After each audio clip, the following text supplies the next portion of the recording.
Tata Steel Limited and Triveni Turbines Limited. Gold sponsors, Apollo Hospitals Enterprise Limited, Dempo Group of Companies, Fostima Business School, Hindustan Unilever Limited, Kirloskar Brothers Limited, Neo Foods, Usha International and Vodafone Idea Limited. Knowledge partner, KPMG in India. Silver sponsor, Ambuja Neotia Group, Kevin Care Private Limited and GAIL India Limited. Bronze sponsors, Amway, Bosch Limited, GL Bajaj Institute of Technology and Management, Hindustan University, Institute of Public Enterprise, IMS Ghaziabad, JK Paper Limited, Medicaps, NHPC Limited, Punjab National Bank, Steel Authority of India Limited, Safe Express, Transport Corporation of India. Corporate contributor, Engineers India Limited, Hindustan Petroleum Corporation Limited, IFCO, Indian Metals and Ferroalloys Company, Jaipuria School of Business, MEPSC, Patton International and Pacific Link College. Ladies and gentlemen, throughout the convention, we will be conducting live polls during the sessions. Please do scan the QR code on your table or from the standees at the back of the hall to join the poll. This program is also being streamed live on AIMA's social media channels, YouTube, Facebook, LinkedIn, and Twitter. This morning's first session is entitled Creating a Winning Culture, Producing World Champions. May I once again request members of the audience who have still not settled down to please kindly take your seats as quickly as possible. We promise you a very interesting day of deliberations ahead, so please kindly do take your seats. And we are ready to start our first session of the day, which is entitled Creating a Winning Culture, Producing World Champions. Ladies and gentlemen, the first session for the day is a fireside chat on creating a winning culture, producing world champions. And the poll question for this session is, when is India likely to win 10 gold medals in Olympics, 2024, 2028 or 2032? We invite you all to please participate and share your opinion. And meanwhile, please join me in welcoming on stage Ms. Neha Aggarwal Sharma, former Olympian, table tennis, Beijing 2008, and Head Partnerships and Communications, OGQ. Ms. Aparna Popat, former Olympian, Badminton and Chief Operating Officer, All is Well. And Mr. Anil Somani, Founder and Executive Chairman, Fostima Business School. Ladies and gentlemen, what a moment of glory. 2 Olympians right here on the stage with us. Let's have a huge, big round of applause, please. What glory they have brought to India. So let's welcome them all. A warm welcome to you and a very good morning. May I request you all to please kindly take your seats on the dais. And I would request Ms. Neha Aggarwal Sharma to please conduct the session. Yeah. Morning, everyone. Thank you so much for gathering today up and early. I'm sure we had some wonderful sessions yesterday and hope to start this one as well with the insights and the inspiration we had yesterday. I want to actually start by saying that a country of 1.4 billion people, but we won only 7 medals in the last Olympics in Tokyo in 2020. But as athletes, we are optimists, right? We have world champions, we have Olympic champions, we have multiple Olympic champions, and with now India being so dominant in various other fields, right? In economics, in medicine, in engineering, in tech, in the startup community, we ask ourselves this question once every 4 years, right? Where are we in the world of sport? And as athletes, we are optimists. Today, I'm joined by somebody super special to share light with us on what is happening in India in the future of sport. And it's my absolute pleasure to introduce this person sitting next to me, Mrs. Aparna Popat. She's a 2-time Olympian in 2000 and 2004 Olympic Games. She's a four-time medalist at the Commonwealth Games with a silver medal at the World Junior Championship, which was the very first, she was the very first one to win this medal for India. She's a 16-time national singles championship title winner within a span of 17 years. So think about the dominance Aparna had in Indian badminton, including 9 consecutive senior badminton titles, equaling the legend Prakash Padukone's record. Aparna's represent India in multiple Asian Games, Commonwealth Games, and World Championships, and was conferred also the Arjuna Award by the President of India in 2005.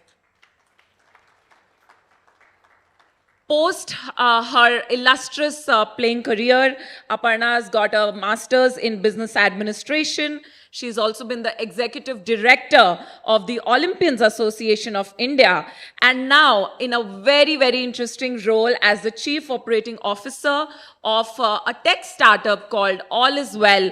Aparna is all about unlocking sport, performance, fitness, and the future of sports science, taking Indian sport to the next level. Very warm welcome, Aparna. Thank you so much, Neha. I think it's a great way to start the morning. I think as we are athletes, I know it's the first session of the day, but glad to be off the blocks so early and to be the first one to do so. So thanks so much. First of all, thank you to AIMA for inviting me here today and for having us here for this very interesting session. I know a lot of people love to watch sport, but it's also, I hope, equally interesting to listen to stories about sport. And I think that's what we're here for. So really looking forward to this session. Thanks, Aparna. And also very warm welcome to Mr. Anil Somani, the founder and executive director, chairman of First AIMA Business School. Thank you, sir, for being here with us. Thank you so much. Thank you, AIMA, and thank you very much. Aparna, I want to start with you. What an illustrious career you've had. But I want to take you back to your journey when you started badminton. Back in the day, right? To me, it's very fascinating. Being a woman, playing a sport, which was not really, the most well-sought sport when you played in an era. What was that journey like? And what were some of the challenges that you faced in your career? Well, I think, honestly, I come from a non-sporting background. So when I took up sport, I took it up purely because I love to play sport.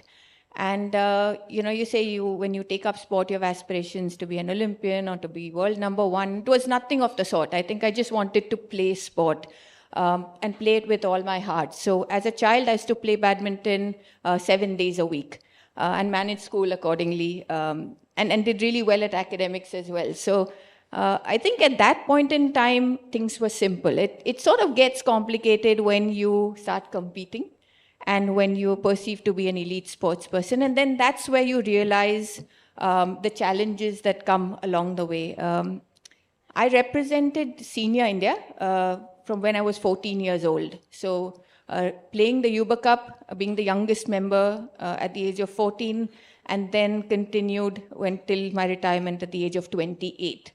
I think, you think when you're India number one, people will look up to you, people will give you things that you want. Nothing of the sort at that stage happened. I think there were challenges right in terms from resources and infrastructure, and I'll give you a few examples. When I was already senior national champion 3 years into the 9-year record that I had, I remember struggling for shuttles. The shuttles that we were given to play with at national camps had yellowed. So otherwise, the typical badminton shuttle is white in color. It had all become yellow because the stock was so old. So you'd hit like a couple of shots and the feathers would break off. The courts that we played on, if you're familiar with the synthetic green court that you see on TV. So basically that court at that point has segments, and those segments are sort of put together with a zip. Now the zips of these segments of the courts were broken off. So every day when we went for practice, literally the first 10 minutes would go into actually getting these segments together, running around, finding tape to tape it off, because leaving that one little detail undone could mean that you would be injured, and that could sort of put your entire career at risk. So that was as far as the facilities were concerned. I think funding, I remember struggling for funds at my first Olympics as well in 2000. So I had almost qualified, but I had to play maybe a couple of more tournaments to sort of secure and cement my qualification. And I remember my dad running from pillar to post looking for a sponsorship just to play one tournament, just to secure my qualification. So, and now, in comparison, at that time, we used to play 8 tournaments in a year. Now, in comparison, the players play between 18 to 20 tournaments in a year. So you had to qualify, basically attain your spot with that much less opportunity and competition. So I think that's, and then of course the challenge of being a woman and playing this sport. I will say it is one of the kinder sport to the female gender because there's equal representation on both sides. Now, of course, the BWF is equal prize money as well. But the challenges of being a female national champion vis-a-vis a men's national champion, I think there's a huge difference in the way people look at you. And I think that was almost the driver, right? To push yourself to be better. I think if the team was being selected, there would be 4 men's singles players in the team and 1 women's singles player in the team, which really meant that if I wasn't India number 1, and I wasn't national champion, and I wasn't the top of the ranking, the domestic rankings, there could be a reason I could be dropped. And if I was dropped, I would lose 12 months of international competition, not 1 or 2 tournaments, the entire year. So that's how it worked. So I think that was the motivating force to actually take this journey forward. And people think that you have regrets. I think there are no regrets whatsoever. With whatever resources that I had at hand, I think I did my utmost best. Could it have been better? Could I have been better? 100%. But it was what it was. But I'm really glad that Indian sport has really picked up and it is at the place that it is today. Well, I think that itself deserves a huge round of applause. I mean, I think you are the one who really inspired the next generation of women's badminton because the last Olympics Aparna played was in 2004, and then came the era of Saina Nehwal and PV Sindhu. So in 2008 Olympics, when I played, Saina lost a close match in the quarterfinals and could have played the semis, and that we could have won a medal that itself. She went on winning a medal in 2012, and post that in 2016, PV Sindhu came on, and again a second medal in 2020 Olympics Games. So Aparna, really, you've been the driver of women's badminton to what it is today. I think in my last national championships, which was the 9th record title, I beat Saina in the finals. And it was later that year that she won her first international tournament at the Philippines Open. And then, of course, we know, her journey to world number 1. So. Yeah, and in other fields and in sport as well, right? You need that one person to really break the glass ceiling and really to play the Olympics once. Not once but twice is it itself is sort of a testimony to the continued sort of legacy and success that Aparna has seen. And Aparna, back in the day, I remember sports like table tennis, badminton, right, very limited infrastructure.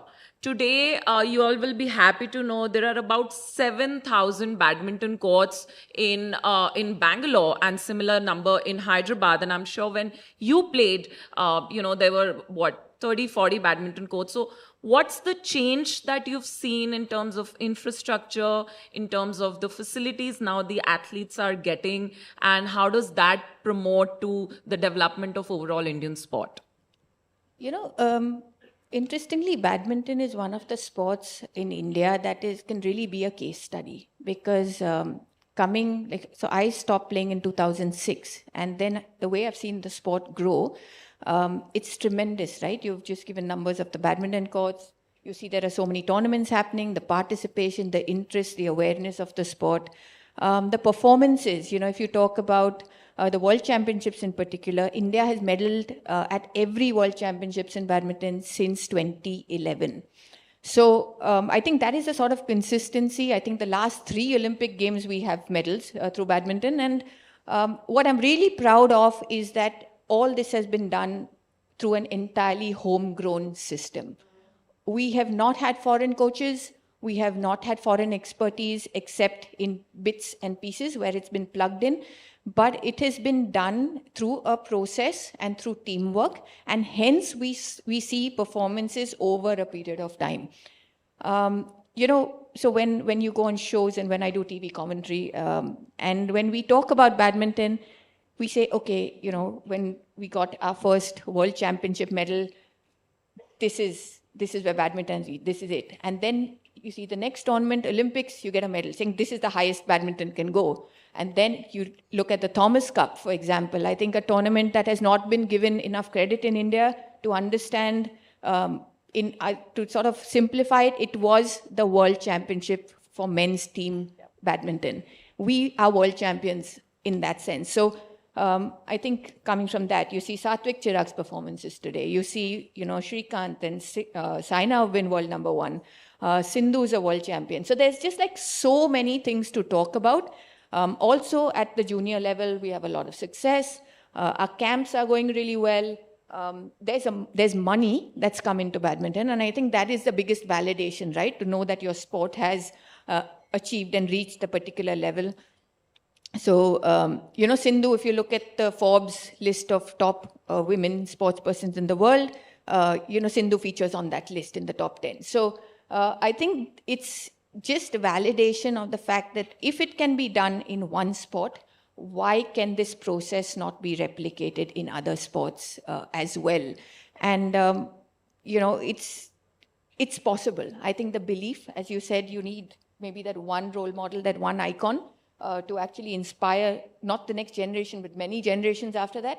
I think badminton can be that sport that can inspire the change in the Indian sports ecosystem.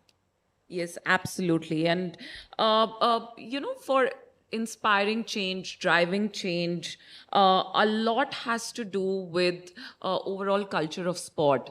Overall, I think India's preparation for 2020 Olympics, and now we have 9 months to go to the Paris Olympic Games next year, a lot has been done. So from the government side, we have the top scheme coming in, a lot of funding and very focused funding coming in to sport, a lot of private organizations coming in as well. Do you see India now becoming a sporting nation from 2 perspectives? One is from the grassroots perspectives. Are we still playing sport at household levels? And from the high performance perspective? So, a lot in the Indian sports ecosystem is going on well. We know the performances. We, know about our world champions. You speak of Neeraj Chopra, or you speak of Mirabai Chanu, or, you speak of Sindhu, and there are just so many role models and icons, right, to look at. Parallelly, I think the mindset in India has changed tremendously. We used to look at sport as a pastime, then as a form of entertainment, but now also extended to look at the fact that it could be, a great sort of motivator and impact social change, as well as be an economic growth driver. So the mindset has completely changed. What has really gone well for us is the policies that have come in. India did not have a sports policy till 1984. Obviously, because as a country like ours, we had other concerns at that point in time. But since then, we've not only got a robust sports policy, a big sports budget, but we've also got the states having their own sports policies that again go beyond, and just to connect your point, right from the grassroots to the elite. So there's enough infrastructure, mass participation at the grassroots, addressing social problems in the state, as well as the incentives and employment on the other side. So these sports policies are very, very useful. And then, of course, there's the sports code, that was drafted in 2011 and then, revised in 2017. So policies really drive that change. Funding, said the sports budget, close to about 3,400 crores of money allocated to sport. We know the amount of encouragement athletes are getting nowadays. So that's there. I think synergy is very, very important. You mentioned, there are many stakeholders in sport. And over the years, I think that there were a lot of leakages because these people wouldn't work together. So now you look at the ministry and you look at the Sports Authority of India, the IOA, you look at national sports federations, state federations, I think corporates, PSUs, and NGOs like OGQ, and Go Sports and JSW actually coming together and working very seamlessly so the athlete gets, 100% support. I think that has really also worked very well. What really, I think, will make this sustainable is to understand that what is required at the elite level and what is required to promote grassroots sport is very different in many ways. Yes, the aim is to sort of look at India to become a sporting superpower, but, I believe, I think that both these could be kept separate under separate bodies and organized in that sense. And just to give you an example, I think, so UK Sport and Sports England are two organizations, within UK that actually look at exactly what I'm saying. There's a partition. UK Sport is more about the elite sport, and Sports England promotes the grassroots sport as well as sports in society. I feel if we can professionalize and make this bifurcation very clear, we will be able to hit both these ends, and I literally call them ends because that's what they are, and in between there's a long journey. I think if we professionalize both these ends, then we could achieve success in both at the same time. India is a big country, right? It has huge potential. It has huge opportunities. But being such a vast country and having the talent that we have, it also becomes an operational nightmare. To actually get everything together requires that level of organization and clarity and vision. And then perhaps, we can get successful at both ends. Sport is cruel. We look at numbers and we only look at numbers. At the Olympics, once in 4 years, at the Asian Games, once in 4 years. But we forget to see what all is happening in between. It's you're vying for number 1, 2, 3 from the entire world. And if we don't get on that podium, we think everything is wasted. It's not. So how can we make that journey, better? There's always room to be better. As you started off, we sports people are very optimistic. We're also very ambitious. And we really hope that, in time to come, we can sort of get this more organized, and then we will see success. There's no question about it. I love what you said, that it's about getting the first, second, or the third position. But, I'm a firm believer that, especially for our young girls, sport is a must. What we achieve, what we try to achieve at the end of the day is podium finishes. But what really sport does it builds character, right? I came from a very conservative Marwadi Indian background, and there was no way I would have played sport if not for my father, who just thought that his daughter should do different. And if not for sport, right, I'm not sure if I would be here.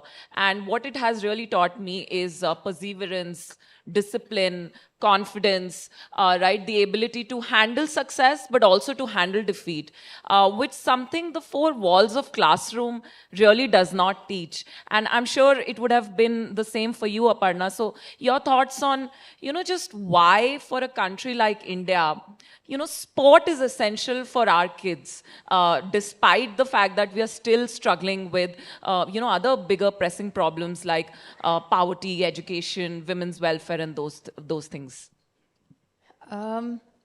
You know, the thing with sport is, right, because there's just so much glamour at the top, and you look at medals, everybody's attracted to that.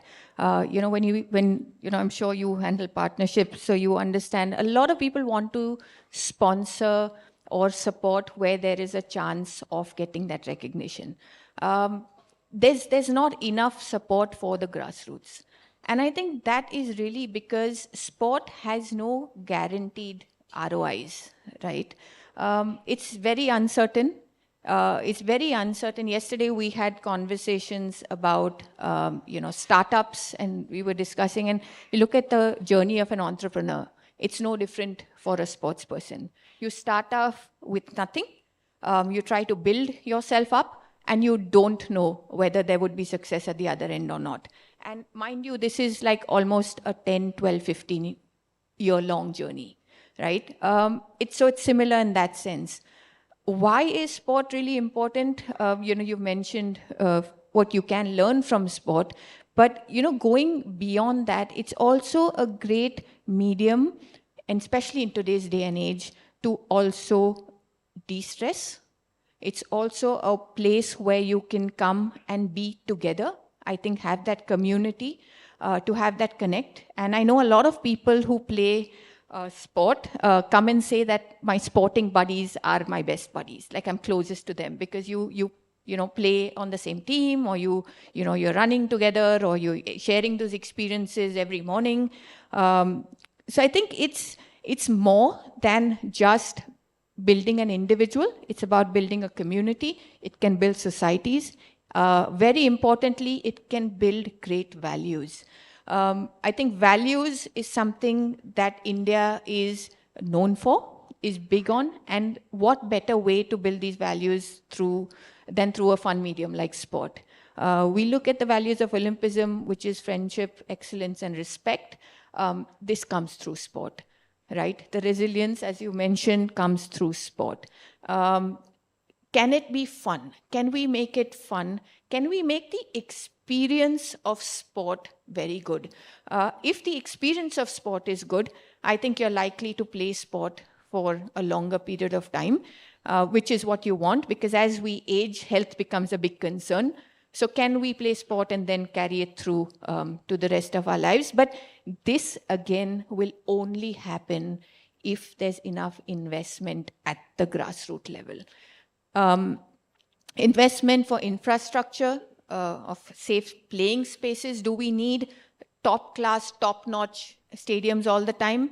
Maybe not. We need smaller, more accessible sports stadiums that are safe to play the sport, which again includes, girls and women playing sport. You want a space that is safe for them to play sport, and you want more of them in number. You want good coaches at that point in time. These coaches need to be paid well, so we need the support. We need a structured program, hence we need the support. And believe it, there are tons of stories where sport has not only been a part of your life, but it has transformed lives. That is the power and potential of sport. And India still hasn't tapped into that power and potential. The awareness is there, we're talking about it, but can we actually get it executed is something that needs to be seen. I think very well said, Aparna, and which actually leads me to my next question on really taking care of our athletes, right? You all will be interested to know that India actually takes care of its athletes better than China does. The most common injury in contact sport is the ACL injury that happens in the knee, the anterior cruciate ligament. There is no concept of ACL surgeries in China because it requires about 9 months of rehab. And if not for that, they have a whole team coming in and, replacement. So it doesn't have patience to take care of our athletes when they are injured. And I think India does a brilliant job while doing that. And when we do that, we also need to make sure our athletes are secured in their careers, because what in life post-retirement? So your thoughts on how India does well in that perspective? I think, straight away, I'll just take my personal example. So when I was playing, I was obviously, so I played the age group events in under 12 and I won the nationals, under 15, 2 titles, under 19, 4 titles, and then seniors 9. And this would not have been possible if I wouldn't have had the support of certain institutions. So at the age of 16, I was supported on a scholarship by Air India for a couple of years. And then Indian Oil took me on probation. And then when I turned 18, they confirmed me as a sports person to play for Indian Oil. And then once I retired from the sport, they have this section as they decategorize you and make you a regular employee, but you still have a secure job. When you look at the world at large and you look at professional sports persons elsewhere, they don't have this luxury. Okay, they have to really manage their expenses, and actually work their careers as a professional while maintaining their sporting performance, which is really hard. So while we want to say, Indian sports persons don't have the support, I think in a lot of ways they do. Our government is doing a brilliant job. There are organizations like the PSUs that are doing excellently well. So yes, there is support. Where we were actually lacking the support was in terms of things like infrastructure, in terms of sports science, in terms of just having somebody to put a structure to your entire training program. We needed good leadership at federations who could actually sort of have the vision and pull the sport forward. And I think, again, badminton is, we had that at the time when Saina was playing. At the time, and this is, I feel that Indian sport really had a fillip, say in around 2008, when the government, pumped in money into sport with the oncoming 2010 Commonwealth Games in Delhi. I think that was the real change, and that's why Indian sport is where it is today. So the government does a lot of stuff. Can it be better? Can governance be better? Yes. Can we get more professionals working in the sports space? Yes. I think what we really need is more homegrown systems that are more sustainable, rather than getting experts from abroad coming in, working for a period of time, going back, and then the continuity doesn't remain. I think we've got enough talent, not only for sports persons to play, but we've got enough talent on the other side to manage, and do the governance and look at the administration and operations and all the good stuff. So encourage Make in India. Can we learn from outside? Absolutely. Can we get experts from outside? Yes. Please bring them in, but learn from them, send them back, and then, have your own system, have your own formula. I think we can do that. We're in a position to do that now. We weren't many years ago. But that's just what I feel. Wonderful. I think a big round of applause for Make in India in sport as well by Aparna, Popat. I'd like to take some questions from the audience as well. And Aparna, this question is from Nisha Goyal from Prayas International School, Bhatinda. And it's a coveted question that sports as a culture in India is limited to cricket. How do you see sport versus cricket shaping up in India? When I was playing also, I think somewhere in the interview with a journalist, this question would come up and say, badminton versus cricket. And remember, that time badminton was like way behind. I think now, we can stand a little taller than what it was back then. But, growing up, I played a lot of cricket. I love cricket. Okay. I know a lot of my other fellow athletes would, get miffed at this question. And so we used to call it like this: cricket, and then there are other sports. Okay, so we were the other sports category. It didn't feel good, but at the same time, look, it's just a sport that is, if so many people are interested in it now, then there's something to it. Okay, so there's no point in saying, why cricket, they shouldn't get it, they shouldn't get all the accolades and they shouldn't get the money. I think it was just organized very well. Again, case study, something to be learned from that. We're very proud of the Indian team. We cheer them on, as we would like the rest of the sports teams in India to be cheered on. But yes, I think cricket is just, the visibility is much, much more because there's just so much money in it. And I was listening to a talk somewhere, they're saying that jo dikhta hai, wo bikta hai. It's not like that. Jo zyada dikhta hai, wo zyada bikta hai. So cricket is like that, right? You just see it all the time. Can we have that visibility for other sports? I think, the individuals in this room and then extend it outside as well. If there's a pull from your end to view certain sports and there's interest in certain sports, I'm sure the media at some point will get influenced to sort of look at it. We've seen the leagues that have come in. Kabaddi, who thought, right? Are we getting more interested in domestic football? Yes, because of the ISL. Are we getting interested in smaller sports like fencing? Are we getting interested in, different ways and different teams and different infrastructure? Sports stories, I think. The media has brought out some brilliant sports stories of sports persons. So it's, I think, a push and pull sort of situation. Cricket is incidental. Let's just enjoy it as it is without comparing. But of course, learn from it, and hopefully we'll have other sports. Maybe it'll take a while, but to get somewhere close to cricket is. Absolutely. And Asian Games are on. So we've won a gold medal in cricket, but we've also won gold medals in shooting and in equestrian. So hopefully a balance soon. The next question is from Parth, who's the owner of Amardeep Aggregates. Has the earning gap between popular sports like cricket and others reduced since your time? I think even if it's reduced, it's like so marginal that it will be very inconsequential in many ways. But what really sort of needs to change is, I think, the earning and, sort of trickling down to a lower level. I think the top elite athletes still earn quite a bit now at this point in time, but it really doesn't come down to the national and the state level at all. Again, coming back to the point that in sport, the space at the top is very, very limited.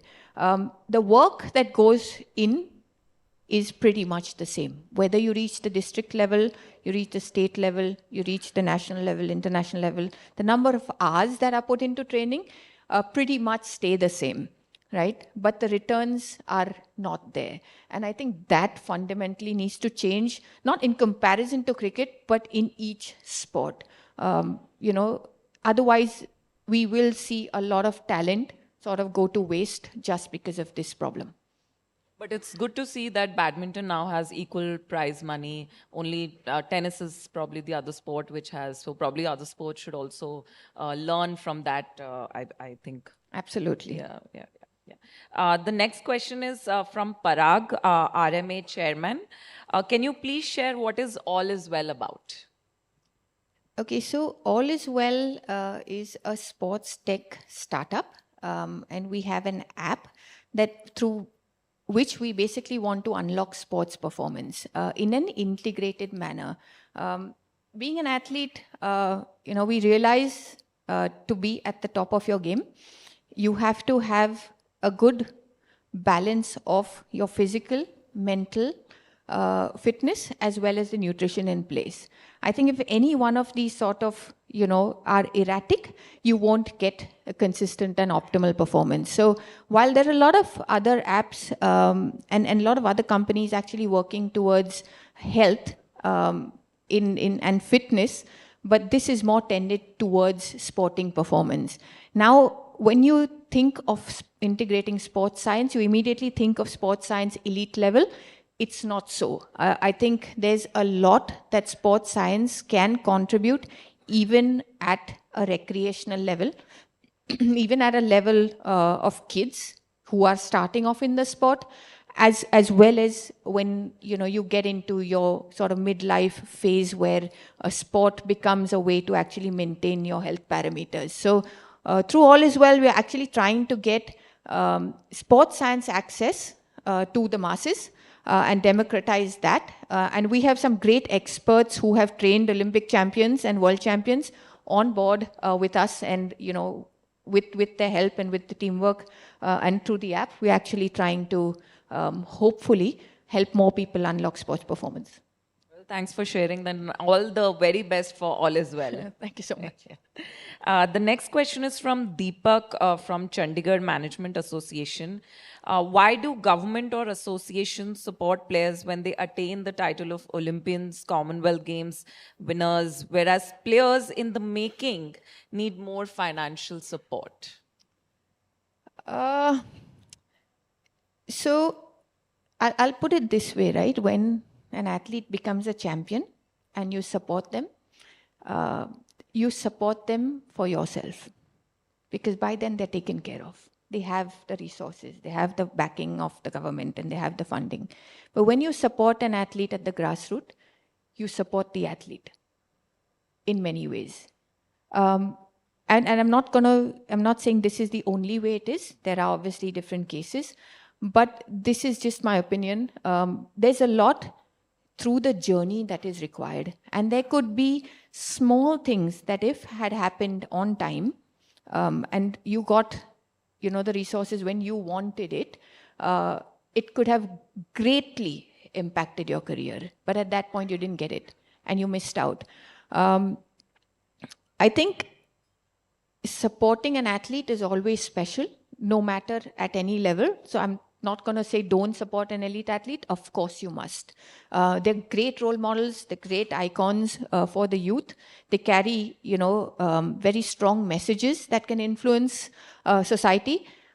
But I think we really need to find a way to find an ROI for upcoming grassroots. And I'm not even saying grassroots. I'm just saying even aspiring, because you hit a point in your career where you're good enough, but you need that last step flip to actually get you to, that Olympic medal or that Asian Game medal. And at that point, support is very, very critical. And it has to be timely. So even at that level, can support be given? I think that would be very well appreciated.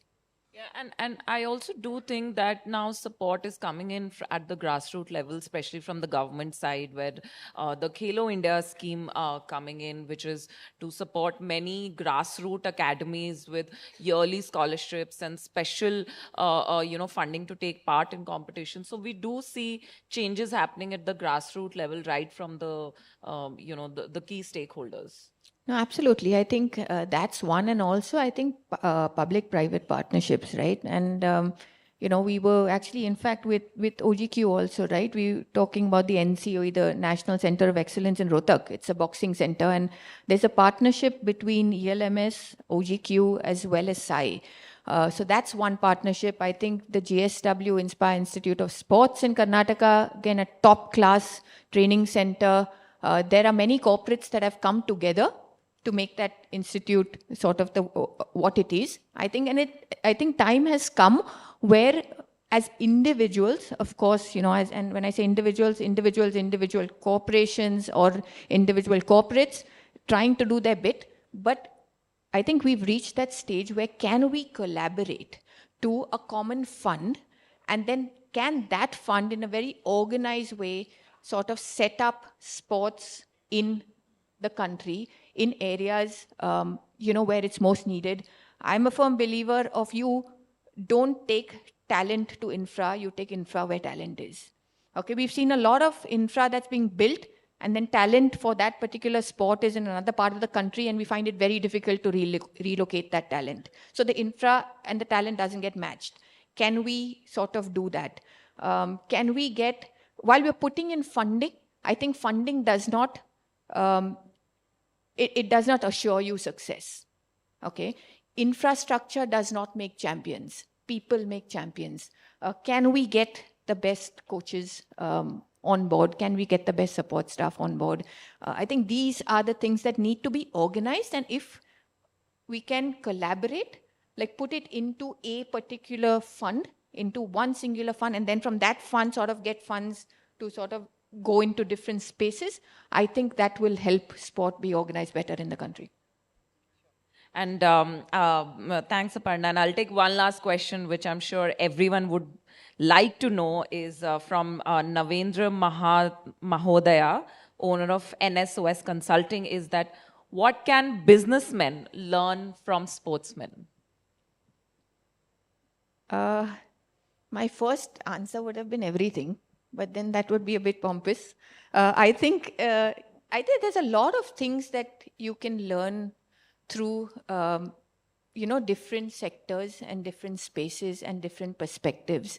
As sports persons, I think we live a life at a very young age that sort of reflects what life really will be when we're older. Do we learn independence? Yes. Do we learn failure? Not only failure quietly on a public forum. Can we handle failure publicly? Yes, we can. Do we know, the importance of work ethic? You can do, money can buy you a lot, but money can't buy you to build muscle. You have to get up every day, go to the gym and pump the weights. It's not going to happen otherwise. So you learn that you have to do it yourself. You learn accountability. You learn team spirit. I think you learn values and ethics through sport. Luckily, there are rules in place in sport, so you have to adhere to the rules. As much as there's freedom of expression and there's a huge wave of that, I think in sport, it can only be up to a point, because if you don't play by the rules, then you're out. So there are a lot of things that you can learn in terms of also investment. How much you invest in your career is a returns you're going to reap. Very, very simply. You learn to do with less money and less funding and less resources. How do you manage that crunch? How do you manage situations that are completely unscripted? Like once you're on court, or when you're on the ground, or when you're on the field, the situations that arise, you firefight them right then and there. There's no time, there's no help, you're on your own. So I think there are a lot of these sort of learnings that come through sport, and we learn this very early at a very young age. And I think that really helps later on in life as well. That's so inspirational, so brilliant, Aparna. Thank you very much. It's been a very, very inspirational session, I must say. I would now request Mr. Anil Somani to kindly share his thoughts and closing remarks for the session. Thank you so much, Neha. Before I give my concluding remarks, I also have a couple of questions from Aparna. And one, of course, relates to your journey. You've had a long sporting career. And in that, I would like to ask you that what kind of self-restrictions, disciplines, etc., and challenges you experienced in your long journey of sporting career. So that's one. And two is that from, Neha started by saying 7 gold medals, and from 0, we are now down to 7 medals in the last Olympics. I mean, how much of, I have 2 ladies sitting on my left, how much of this has to do with women empowerment? We now had more than 40% contingent comprising women in our sporting contingents. So how much of it has to do with emancipation of the Indian woman power? Okay, so I'll take the first question, right? I think self-discipline is something that is a given. As I said, in sport, if you don't get up and go and train, it is going to reflect on your performance very directly. Like there's no question about it, right? So I'll just give you an example of, when I was 16, I shifted out of Mumbai and I went to Bangalore to the Prakash Padukone Academy to train there. At that point in time, it was not very common for a girl to actually leave home and go and stay in another city on her own, just to pursue sport. But my parents agreed. Again, supportive parents, very, very important. So, when I went there, of course, the food was different in many ways. I was staying on my own at a paying guest. The local transport was difficult to come by. So when I had to go for training, and I had to leave for training at 4:15 in the morning when it was pitch dark, so I had to rely on somebody to actually take me to training. Now, of course, this wasn't sustainable. So my parents got me a non-geared two-wheeler. In Bombay, I'd never, I would probably be on a bus on most cases, or then in a car. But I had to learn to ride this two-wheeler. And every morning that two-wheeler would not start because it was cold. I think 15 minutes I would be kicking that thing, removing the spark plug, taking sandpaper, sort of, polishing it, trying to get to training in time just so that I could finish my training before the seniors came in. Because if the seniors came in and they took the equipment, then I would be waiting. So, the discipline to actually go through that whole process every morning in cold Bangalore weather, wearing, t-shirt, half-sleeve sweater, track top, jacket, gloves, muffler, because you don't want to fall ill, helmet, I think can go like looking like an alien every morning to training, I think required, some level of discipline. And the other example from those days was because, they say this whole kida, right, that you want to be better. So the athletics coach who used to go for physical training every morning, he told me, he said, at that time, the information we had about nutrition and the knowledge and all was very different from what it is now. He said, no sugar, less oil, no oil, preferably eat a healthy, balanced diet. Now, I was in Bangalore where food was almost like, that this lady used to give a dabba and we used to eat food from there, literally whatever came, beetroot, sabzi and, karela and whatnot. But, when it actually came to, eating food, because he had mentioned this to me, for 1 year, and I kid you not, I did not touch a dosa in Bangalore because it had oil. I only ate idlis for 1 year, literally. So it's just like this kind of discipline, sometimes unnecessarily so. But at that time, I feel we were our own guinea pigs. We tried a lot of things. Some things worked, some things didn't. But in the end, I think it turned out all right.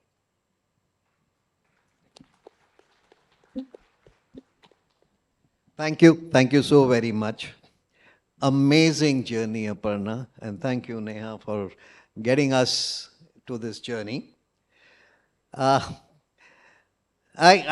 give a holistic conclusion, and especially in the background of the second half of 20th century when we were very, very poor in our performance in sports, in Olympics and everywhere.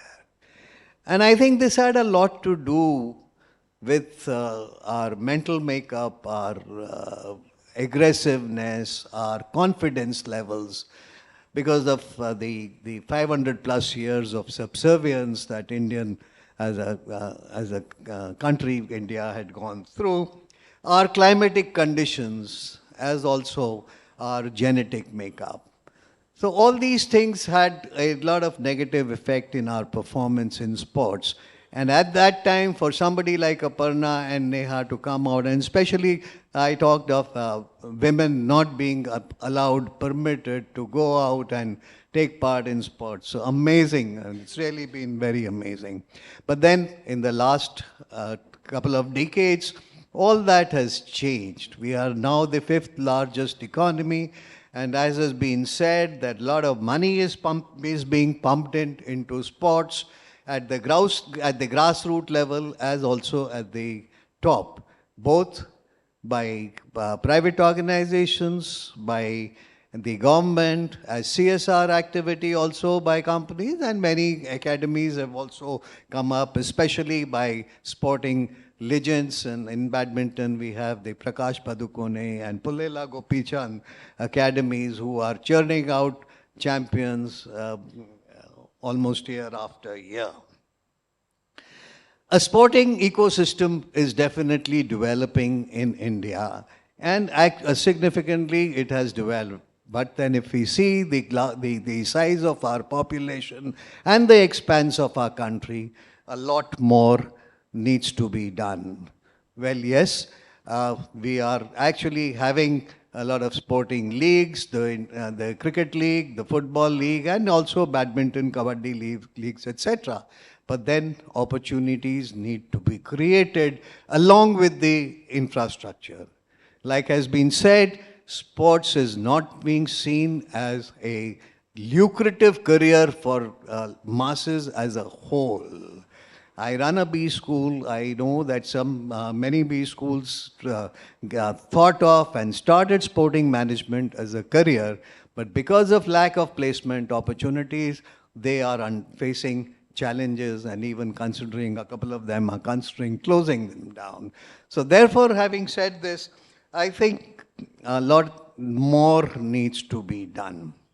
Another interesting development which is happening and which is coming up is, given this, again, this kind of scenario, clusters are developing everywhere. We look at sportsperson as heroes. We hero worship them. So if there is a Neeraj Chopra, we find that in his hometown, in his area, more people are coming up for javelin.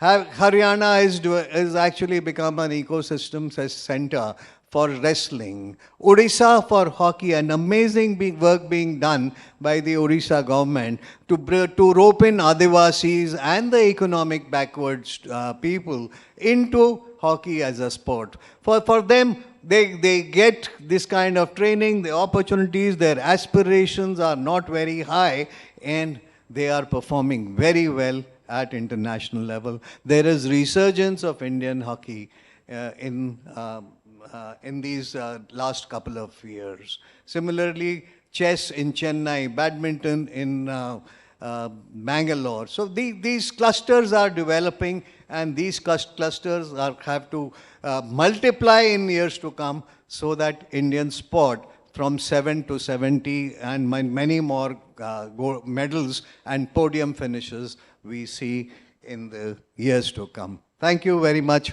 once again. Thank you.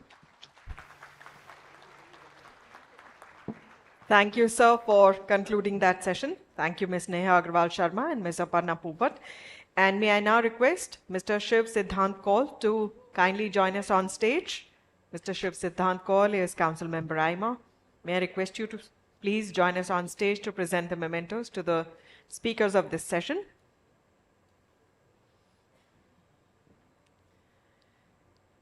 Our thanks to Ms. Aparna Popat,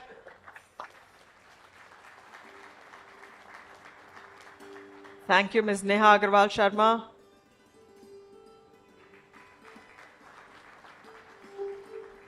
And thank you, Mr. Anil Somani, for joining us today and sharing your thoughts and ideas.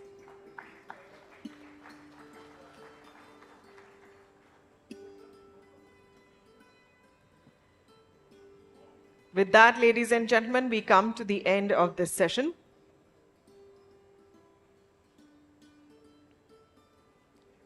I'll request you all to please kindly remain seated as we will start the next session immediately. It is a fireside chat on Director's Cut, the medium, the message, and the market.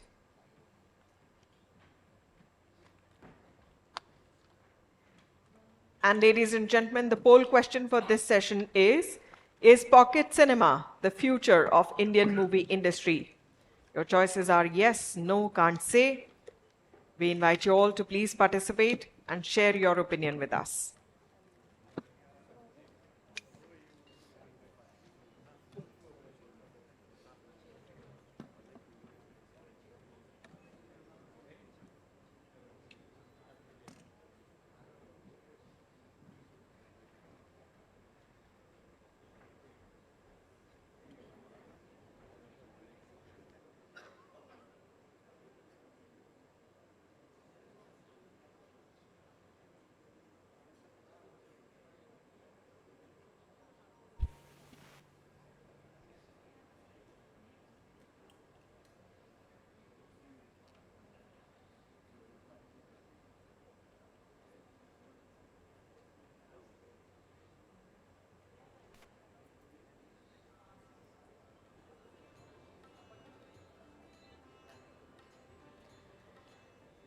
So ladies and gentlemen, we are heading into fireside chat, Director's Cut, the medium, the message, and the market.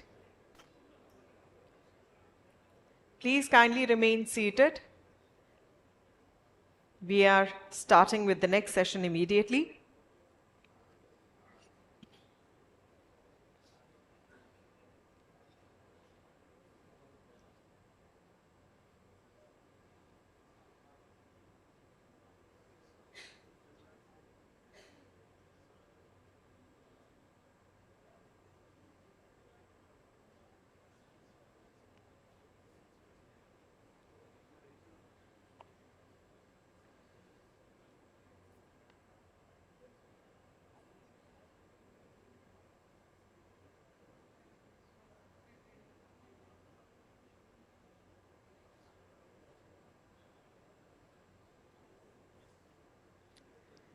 Ladies and gentlemen, with that, it gives me great pleasure to invite on stage Ms. Sonal Kalra, Chief Managing Editor, Lifestyle and Entertainment, Hindustan Times, and Mr. Imtiaz Ali, Indian film director, producer and screenwriter. Let's welcome them both with a huge round of applause.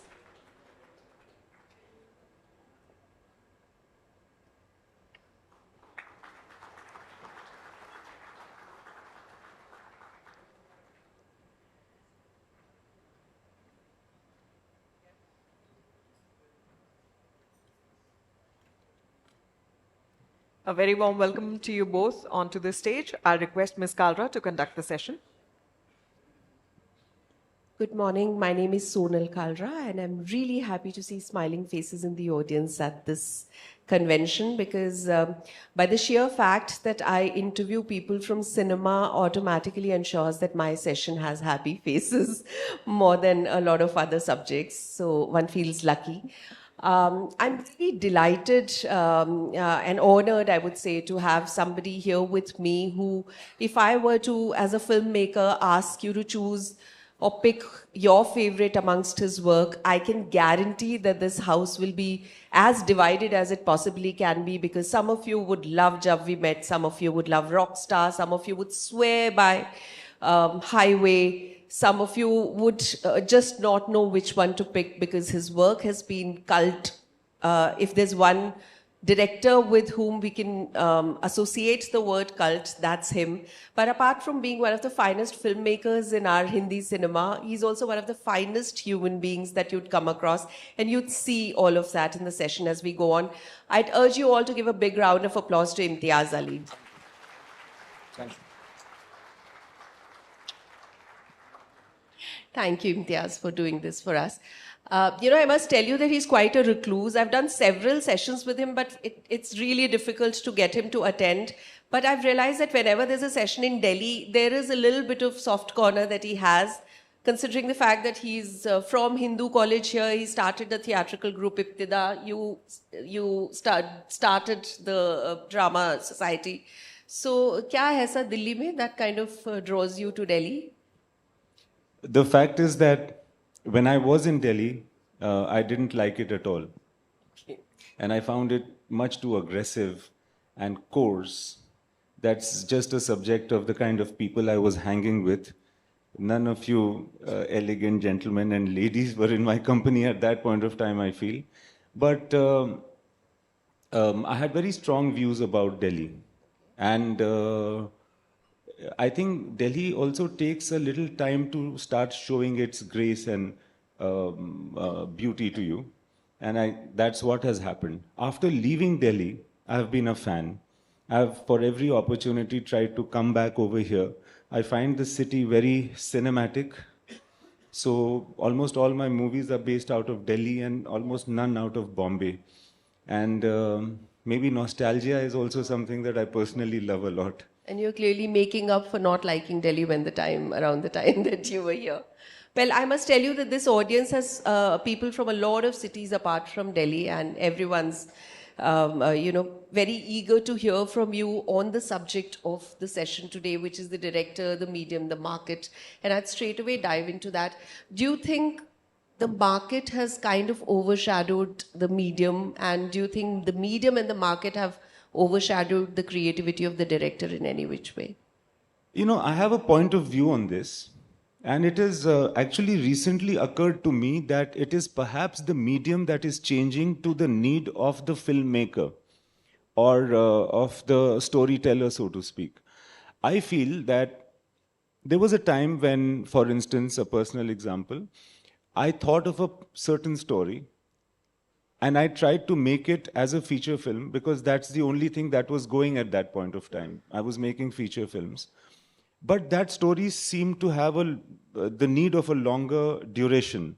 Also, it was more of a character study and it was not so plot driven. So if I had to make it into a feature film, I had to fit it into 2 hours. I had to make it very plot heavy, where I wasn't being able to do justice to the character. And the story that I'm talking about is called She. Ultimately, years later, when the OTT appeared, And we had the option of making shows with longer duration, etc. Then I posed it as a show, and then it became a show. So I felt thankful at that point of time that there was this new option for me to put up a story which is of a longer duration, also of a different intent, a different character. Now there are even more options. When a story comes to anybody's mind, it has a certain natural duration. What the creative person does is try to fit it into what is possible in the medium and what the market has allowed. I feel that this changeover is happening more from the creative man's side, going into the medium, and the market is ultimately with a phase lag going to follow. So completely take your point on the fact that medium has helped the directors and the filmmakers because now there's so many possibilities. But on the market bit, do you not, you and I were talking backstage and you mentioned that there have been challenges for filmmakers at every stage of their lives. Do you not feel that the pressures of markets, the pressures of box office, the pressures of earning a certain kind of money is the biggest challenge that the industry is facing? Would you say that that's a challenge that you face when deciding on projects? Of course, I think the pressure of box office has been there before I came into the film industry. Actually, I remember my relatives had cinema theaters in Jamshedpur, which is where I come from. And they got very affected when television appeared on the scene. I remember when television happened, they thought the cinema theaters might shut, but they did not. Then the VCR appeared, and we started getting cassettes of the films, many of them pirated. We didn't understand what piracy was those days. And then we thought again that cinema theaters would shut. But again, they did not. Then now there is OTT, and there are many things that have changed. For instance, when I came into the film industry, and this is what I was telling you, everybody was actually very worried because they thought movies are not working anymore. People are not coming into theaters. What I realized in retrospect was happening is the formula film, so to speak, was disintegrating. A certain type of film that was made in the 80s and 90s, they weren't working anymore. And so people didn't know what to do. And that is exactly what created the opportunity for many directors of my age and my time to come in and start telling their stories and saying to everybody, I know what will work. Mujhe pata hai. And this will work. And then you started getting different kinds of films from, like Anurag Kashyap or Tigmanshu Dhulia or Vishal Bhardwaj. There's a whole plethora of people that all of them have actually come from Delhi in a way, because all of us have trained here, all of us have worked here in theatre, and then we moved out over there. So the opportunity obviously was created because we were only telling the stories that we know. And this is the important thing that I feel. I don't think it is possible or even needed for a storyteller or a filmmaker to try to look at the market and suit his and change the way he is going to make films. If you can look inside and see what comes naturally, I feel, I'm a believer of the fact that the medium or the market will not only allow it, but also promote it. I think we try to fit in too much.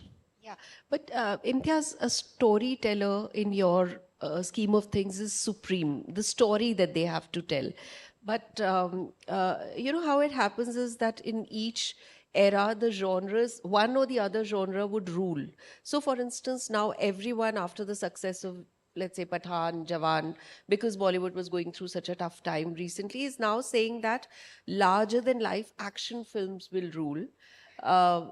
I'm assuming that this time, if somebody would bring in a small, nice love story to a producer or to a studio, would find it difficult to get takers because people are now of the firm assumption that it needs to be larger than life, and only then people would go to the theaters because baki to hum OTT pe dekh lenge, ghar pe dekh lenge, we'll wait till it comes. So where does the story go in that challenge? You are totally right. This is how the market will react. And this, the people who are investors or who constitute the so-called market, will decide in this way. Till somebody makes a small, sweet, romantic film and some trailblazer kind of a producer and financer finances it, and it does extremely well because it was very good. And then everybody will be saying, oh, you know what, this might happen a couple of years later, that let's just make love stories. These big action films are not working at all. And firstly, it will be seen as a crisis, then it will be seen as an opportunity. And then everybody will try to make that kind of film. And some of them will succeed, but many of them who are just also running might fail. I feel that the only option that I have personally is to tell the story that comes to me. I can't fabricate it based on what the market is. Based on what's running right now. So that's why I'm taking you back to your own journey. And let's look at Jab We Met, which was your second film after Socha Na Tha. I don't know how many of you have seen Socha Na Tha, but I'd always consider it to be one of the finest films, and that was his first. It was an Abhay Deol film. If you get a chance to watch it, please do. But a lot of people know him for Jab We Met. And how did the idea come about? How difficult, what was the life cycle going through at that point, and how difficult or easy was it for you to convince people, including stars who starred in it, for Jab We Met? So I remember this when I was pitching for my first film. The big problem that I had is that I was making a so-called love story, and people were telling me, I remember producers who I will not name, they're all friends now, that you cannot have a love story which does not have a villain. So your story, it has good scenes and all that, but it does not have a villain. The example that was given to me is that the biggest love story in Indian cinema is Mughal-e-Azam. And that is because, not of Salim or Anarkali, but because of Mughal-e-Azam, because of Akbar. And he is such a strong barrier between the lovers that the movie becomes good, because somehow the lovers have to surmount him. And that's the struggle of the film. What is the struggle of your film? There is like, even the father is good. There is no resistance. How is it going to work? So then he obviously did not produce my film. And it took me to a few producers. Finally, I came down to the most unlikely one, which is Sunny Deol. He's the one who produced my film. And I thought, ये तो action hero है. इसको बोलूँगा तो ये तो मार ही डालेगा मुझे. But he was very sensitive. He heard the film and he produced it. So you don't know what you will come across. And at that point of time, you have to be, you have to think. If you are smart, then you can actually give the thought a chance in your head and see whether this makes sense, because you'll only learn later. And of course, you've got to say that this is the logic by which I support my argument. You know, for all the Gadar image that Sunny Deol has, you and I know him, and he's actually indeed one of the most sensitive, soft people that one comes across. I'm sure the whole Punjabi backdrop would have gravitated him towards agreeing to this one, because Jab We Met also appealed not just to the Punjabi audience, but to everyone who wanted a bindas girl speaking her mind out there. And on the subject of Jab We Met, actually, I think everyone, and I've realized that this is peculiar to the film, has a different scene or a dialogue of Jab We Met which is their favorite. Everyone has, people remember Geet's dialogues by heart. I'm sure Kareena is asked to narrate it every event, even till now, after so many years. What is your favorite Jab We Met scene, and what was the most difficult scene in the film that you had to shoot? I like the girl stranded in the railway station, that whole sequence. There are a few interesting things that happen when she's stranded on the railway station. My favorite part is actually a very vague part which most people won't remember. In running after the train, this girl,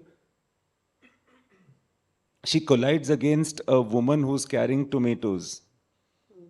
And all the tomatoes fall. And this woman gets very annoyed and tries to hold her back to compensate for the tomatoes that have fallen.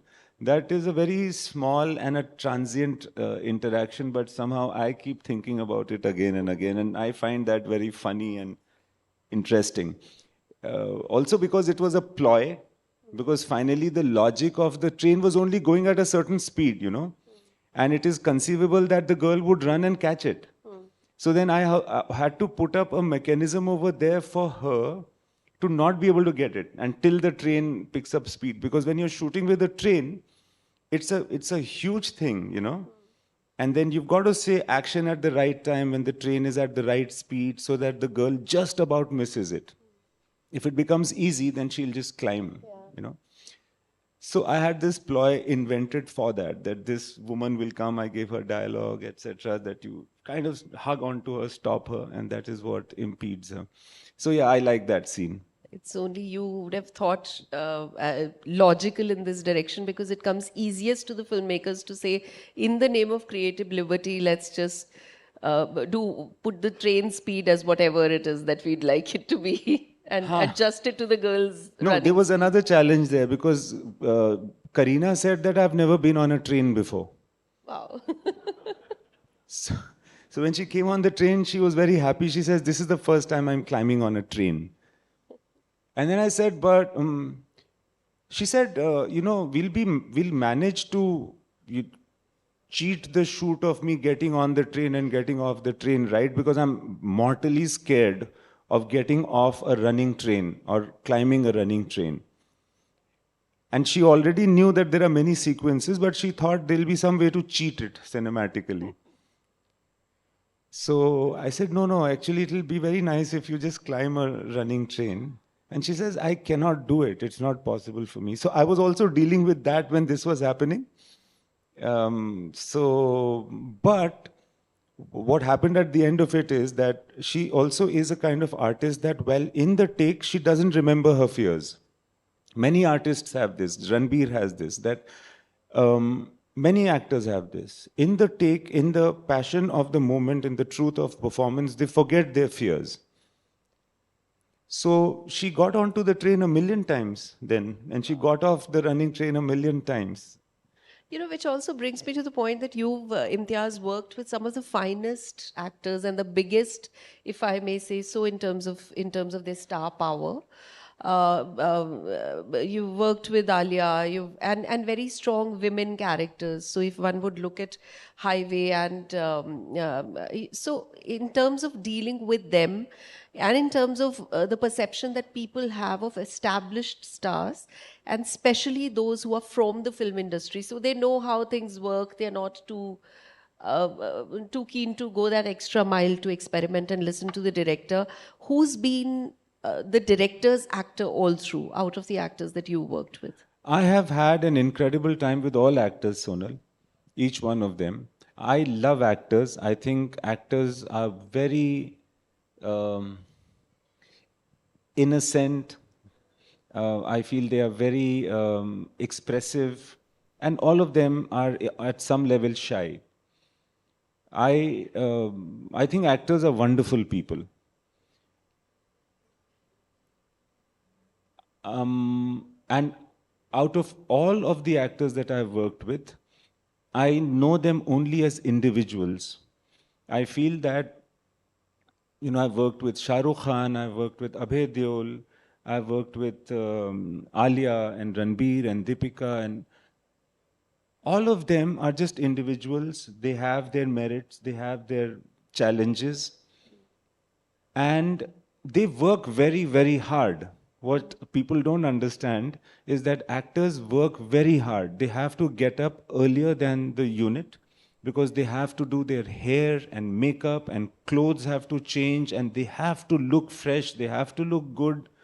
They can't party as much as the rest of the unit is doing. They have to face the light. They have to stand for hours at end. They have to keep themselves positive so that they can take on the personality of someone else and perform it. It's a huge ask. And even physically, especially the girls, because the girls wake up even earlier. They work harder. They have to do costume trials, they have to do hair and makeup. It really takes 2 hours, 3 hours. Every day, I think a film heroine, so-called, puts in 3 or 4 hours in just that. Nobody loves it, still sitting over there, not getting enough sleep. So they work very hard, and I think they do need a little love. But, sometimes things become a narrative. Everywhere I go, people say, how do you deal with tantrums of actors? Frankly, I have faced more tantrums from spot boys than actors in my career. Well, that's a good thought. I hope it works towards changing the perception, because yes, there is that perception, and this is an audience full of corporate people, so maybe they'd understand this. That I feel that there is no sector, there is no organization, there is no activity in which there isn't an HR challenge. So, as the captain of a ship on a film set, what is the biggest HR challenge that you have to face? The quality of the food, I think. You can't believe how the unit reacts when the food is good or bad. It just takes care of a lot of things. If the food is nice and they, after a hard half day's work, get a great meal. It works for me as well, I think. And I think I've really realized down the years that that's something that as a director I have to ensure. And I do. Like, I've got certain chefs that I personally know, and I insist that ye hona chahiye, usko Amritsar se bulao, wo parathe banayega, and so on and so forth. So I think food helps. I think if you can also take care of, see, the fact is that if everybody is well slept, they are less snappy. But not everyone, you can't ensure that each time. But I have to know that if I am getting 5 hours to sleep, then the guy who rounds the cable, the electrician, he is getting perhaps 3.5 hours to sleep every day. So I have to look after his interest in that way and schedule the next day accordingly. So on and so forth, And that's all I feel. I think when I was telling you all that there is a fine human being sitting here on the stage, you'd now begin to see what I meant. It's only, this perception that I have very deliberately and painstakingly created of being a fine human being it's only to work in my advantage. It is because I want the better output. And I think everybody over here who is corporate will understand that. I'm doing no different. Just trying to get more from the guys that work for me. True. I'd really want to know, Imtiaz, how was COVID? And we all know that films took a big hit during the whole COVID phase. Unlike a lot of other industries where there was a work from home option available, films, of course, didn't have that. Theaters were shut. Technology came to the rescue of a lot of industries. Did technology help out, or did people spend time in those 2 years in reading scripts and planning for what they're going to be doing? Yeah, COVID was a big deal for the film industry per se. I feel that some of us who were writers had it easier because we could just sit at home and write and still be relevant and worthwhile. And many of the stories, luckily for me, that I wrote in that time are likely to come out now. But it wasn't the same for everybody because people were sitting at home. They couldn't go out. And the biggest, I think, challenge of COVID was the fact that in these 2 years, if I put it as that, the perception of the audience changed completely. The aesthetic that they were used to, that changed because all of them were very exposed to different material. Yeah. Sitting at home, all of us, many of us saw programs on the OTT. And if I look at how what I watch has changed over the years, over the COVID time, it is incredible. Yeah. That experience has happened to everybody, and they have all gravitated towards different things. So the good old was not going to work anymore. Yeah. Yeah. This everybody knew. This lots of us knew. Then the number of releases that were happening every year for films, it, from hundreds and hundreds became 2 or 3 during COVID. So obviously, a lot of people would have lost the opportunity to earn, the whole. But I feel that now, this is the challenge. There'd be 1 or 2 films that do incredibly well in the theaters, and the rest are not doing. Nobody even goes there to watch them. I feel that the change is because not of the film industry, but of the audience. They are zoned in a different way. Now, every analysis or all the data that we had to assess audience has to be put into a new parameter. New research parameters, because consumption patterns have significantly changed. Yes. I was having a discussion with Pankaj Tripathi the other day, and he said that when films get made from the seed stage, we don't really think whether this film is going to be an OTT release or a theatrical. We make a story. Earlier, we would make a story and then figure it out. Now people are saying from the word go, OTT picture bana rahe ho, theater ki picture bana rahe ho, because you used a fabulous term backstage, which is the life is all about now streamers versus screamers.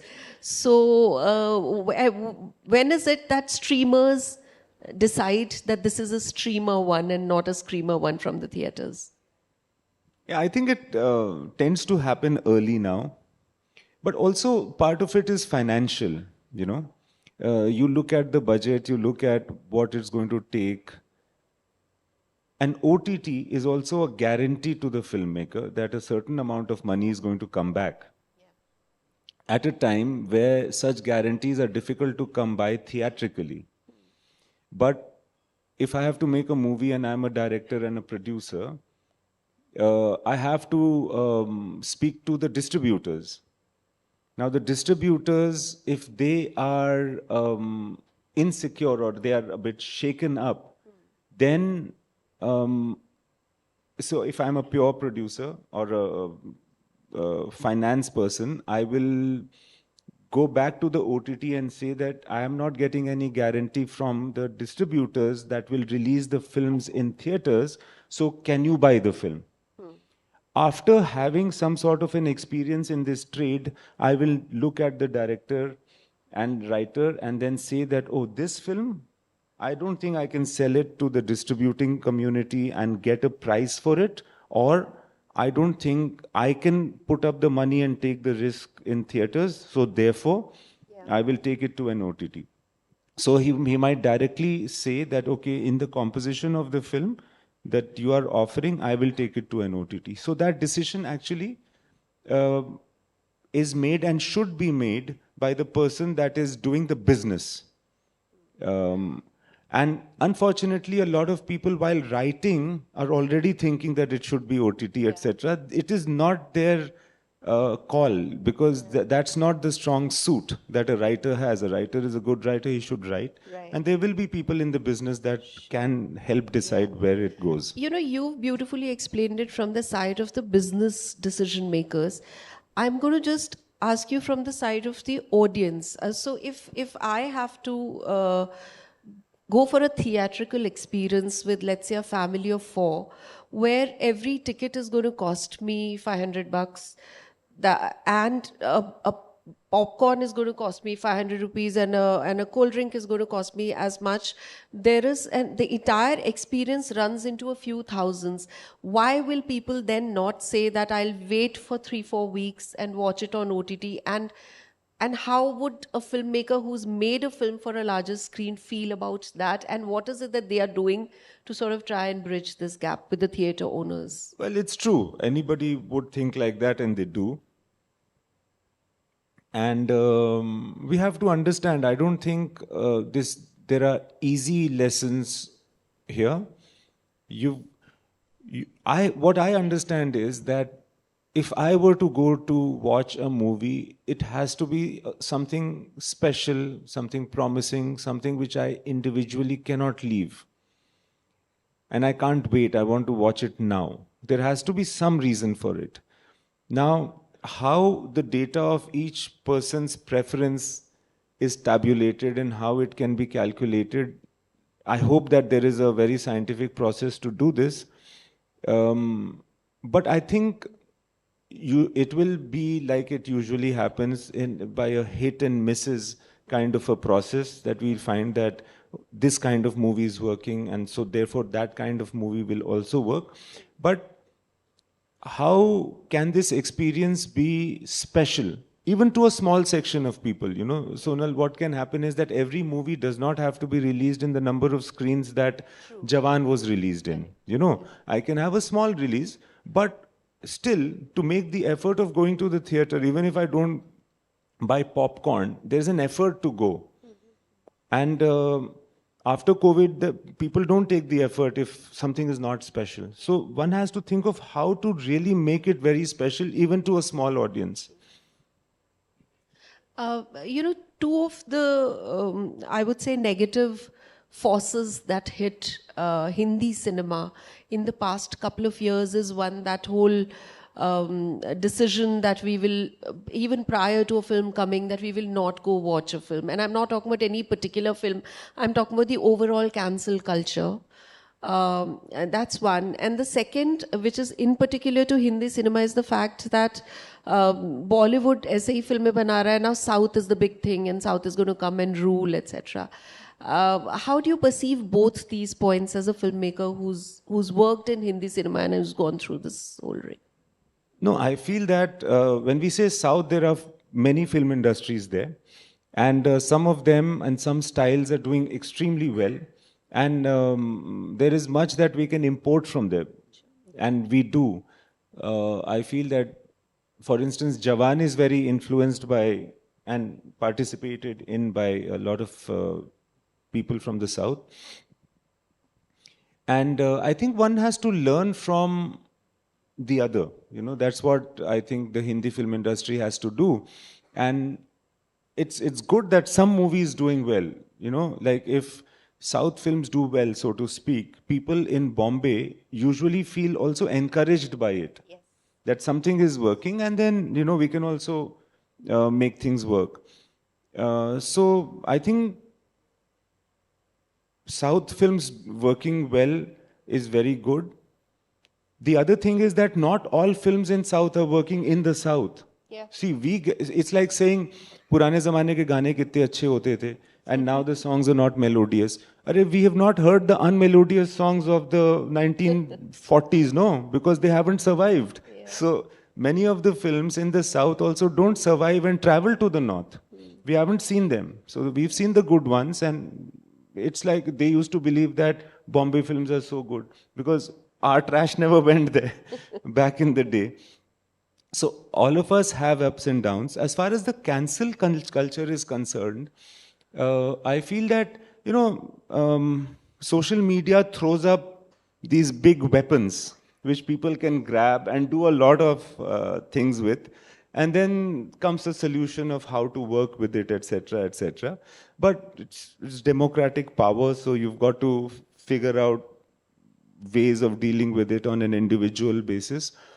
Yeah, I feel that it's just negativity. I feel that also films, etc., can be, because it is audience's perception and there is so much perception. Films is the only product that you actually have to pay for before you use it, no? Yeah.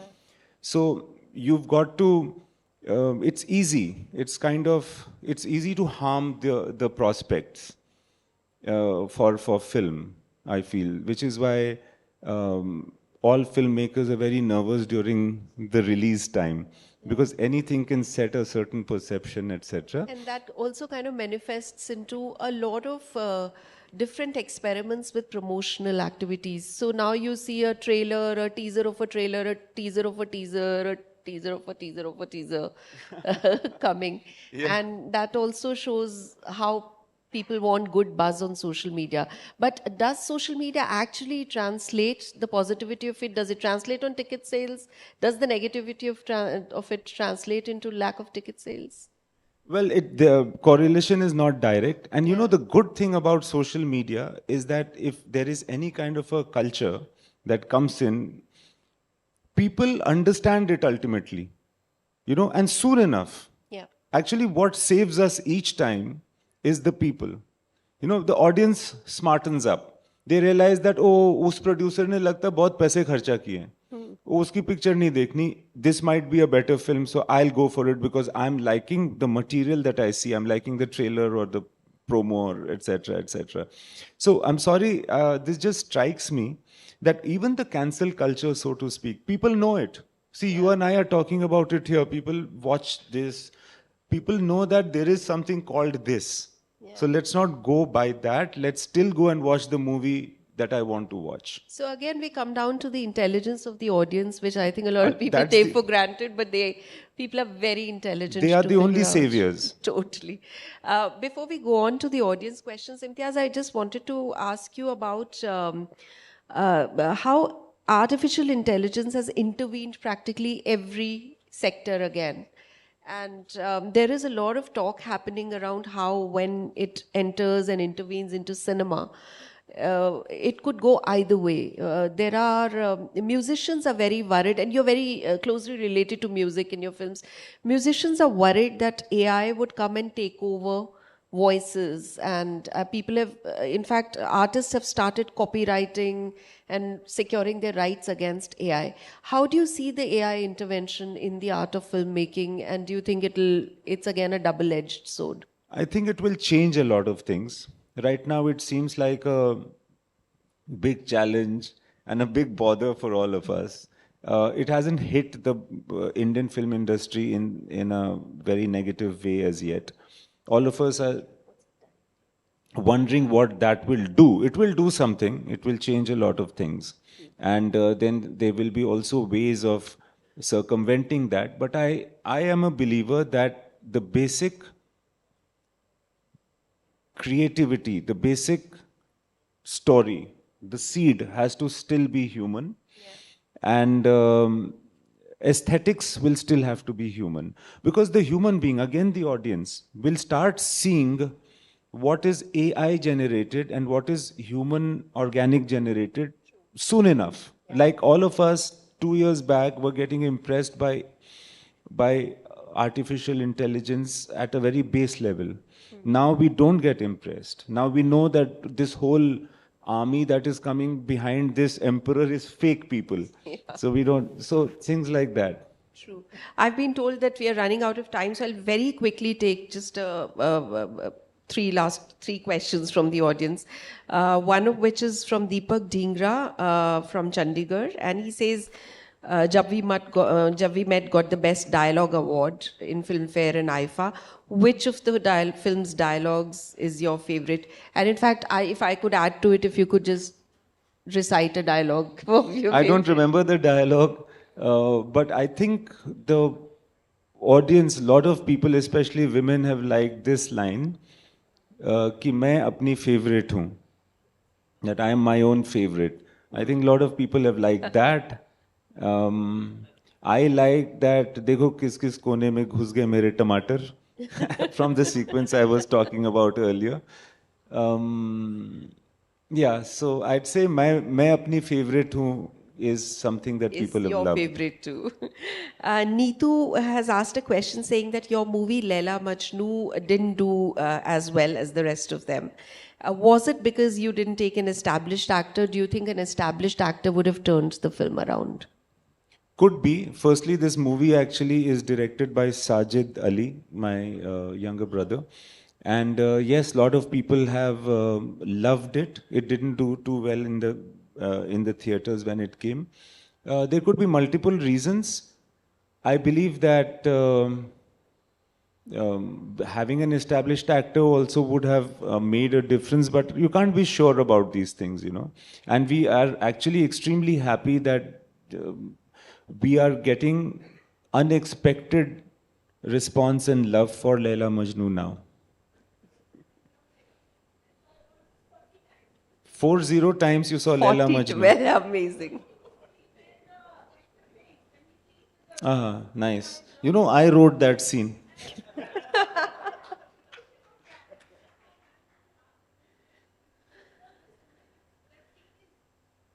Thank you very much. Thank you very much. I'll tell the director as well. Thank you very much. Well, I must also tell you as we end this that We spoke so much about OTT versus theatrical. Now, Imtiaz has done so well, both in terms of theatrical films, of course, we know, and and a lot of you would have watched that. 2 seasons of it are on Netflix, which is an OTT series that Imtiaz wrote. And it's an award-winning one, and it's a complete different genre from the love stories that we've seen him do and excel at. And now what's coming up is a film called Chamkila. And that's what I want to end this with. And I'd really, Imtiaz, very less is known of Chamkila. So if you could just in the last few sentences tell us about what Chamkila is and when can we hope to watch it? Well, some people from Punjab might have heard of Chamkila. It follows the life of Amar Singh Chamkila. Lots of hands getting raised in the audience. Oh yeah, you guys know about Chamkila. Good, I hope you like the film, Paji. And अगर आपने उनके गाने सुने हैं चमकीले के, so he used to sing lyrics that were bold for the times, and he became popular, and he also suffered for that. So it's a film on this man who lived only till the age of 27, but was the highest record-selling artist of Punjab of the time. So it was a great thrill for me to actually be in Punjab for so long, and that too in those areas which are considered the most back and beyond. So it was lovely to be with those people for so long, and I feel that every time I go into Punjab, it's a blessing. So I'm personally very thankful already to Amar Singh Chamkila. May he rest in peace.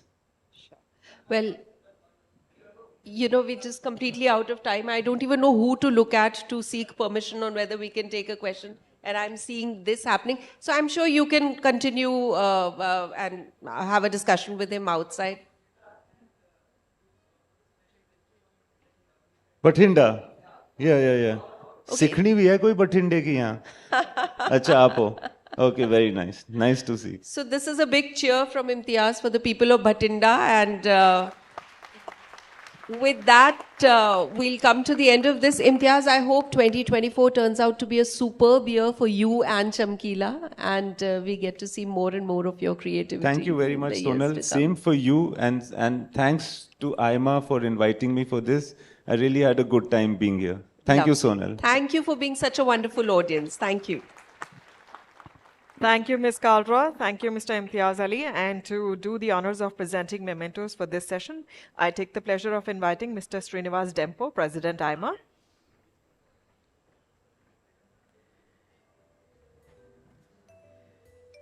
And here's wishing you all the very best in advance for Chamkila. Thank you, Ms. Kalra, for taking us through this session.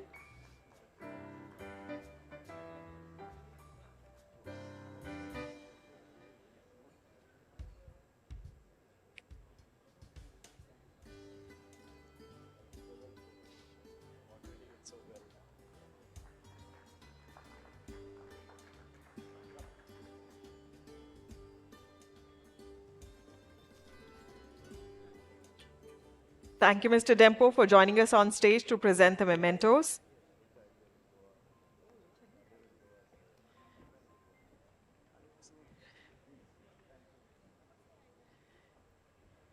My only parting shot for Mr. Ali is that Sikhni to Sikhni hoti hai, Bhatinde ki ho ya kahin ki bhi ho.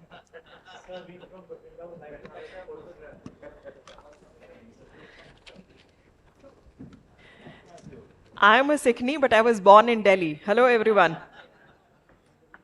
But I do have relatives all over Punjab. So here's hello to Bathinda. My mother hails from Bathinda.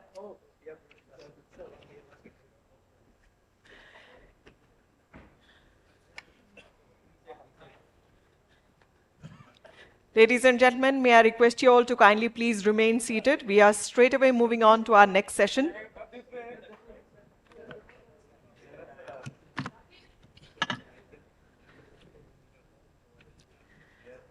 We are now ready to start our next session on Startups 2.0, Solving for the World. And the poll question for this session is it viable for Indian startups to solve larger problems instead of focusing on urban quick fixes? The response is yes, no, can't say. Please do take part in the opinion sharing process. This is a poll question which is related to the session.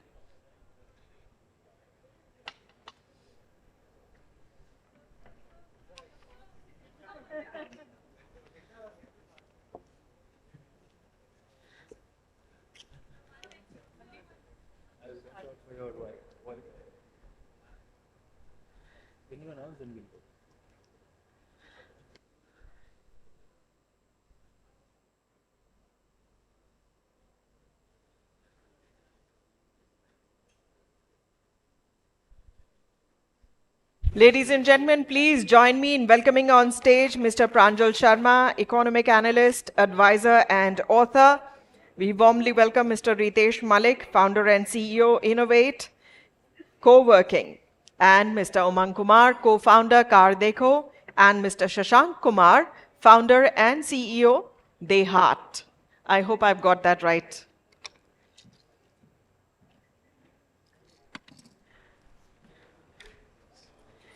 Let's welcome the young entrepreneurs with a huge round of applause. May I now request Mr. Pranjal Sharma to conduct the session? Thank you. May I request everybody at the back to settle down, please? May I request everybody at the back to settle down and take your chairs? We are starting the session, requesting everybody to settle down. If we can close the door.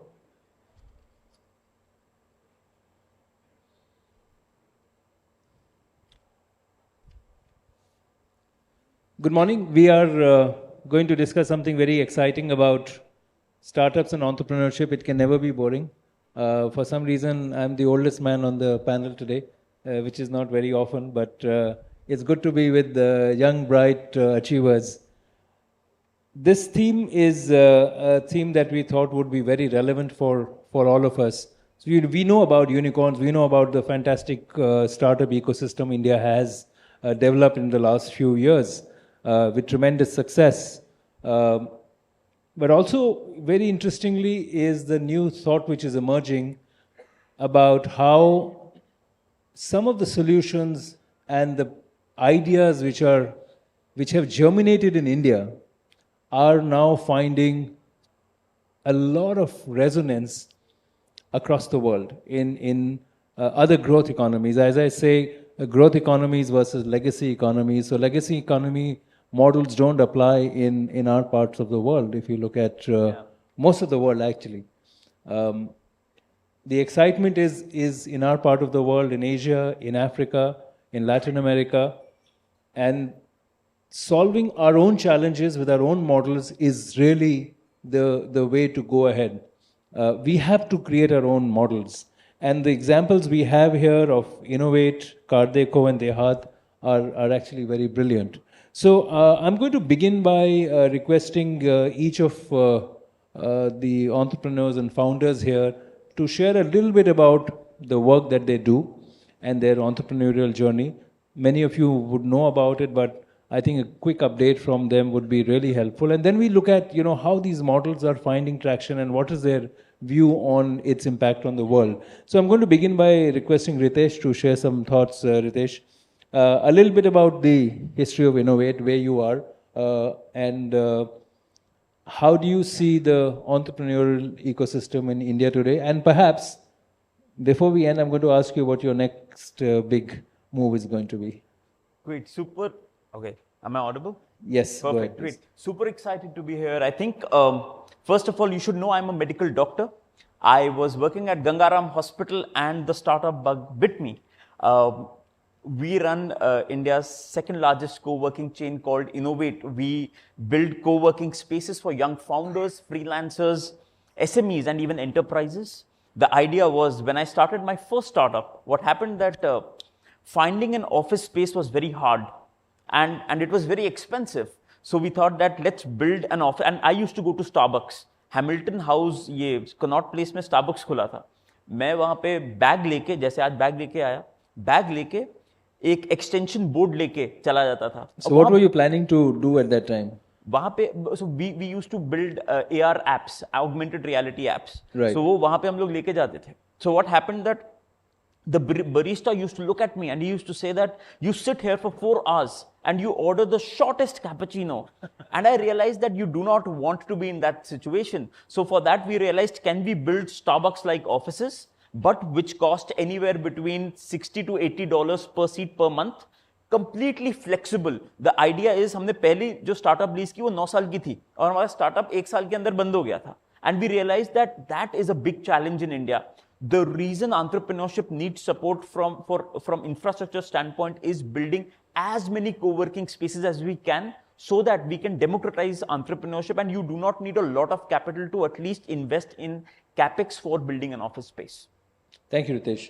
Umang, if I can come to you, Kar Dekho, and for those of you who don't know, the word Dekho means have a look, is the easiest way to translate it, right? But maybe you can do a better job of telling us what Kar Dekho has been up to.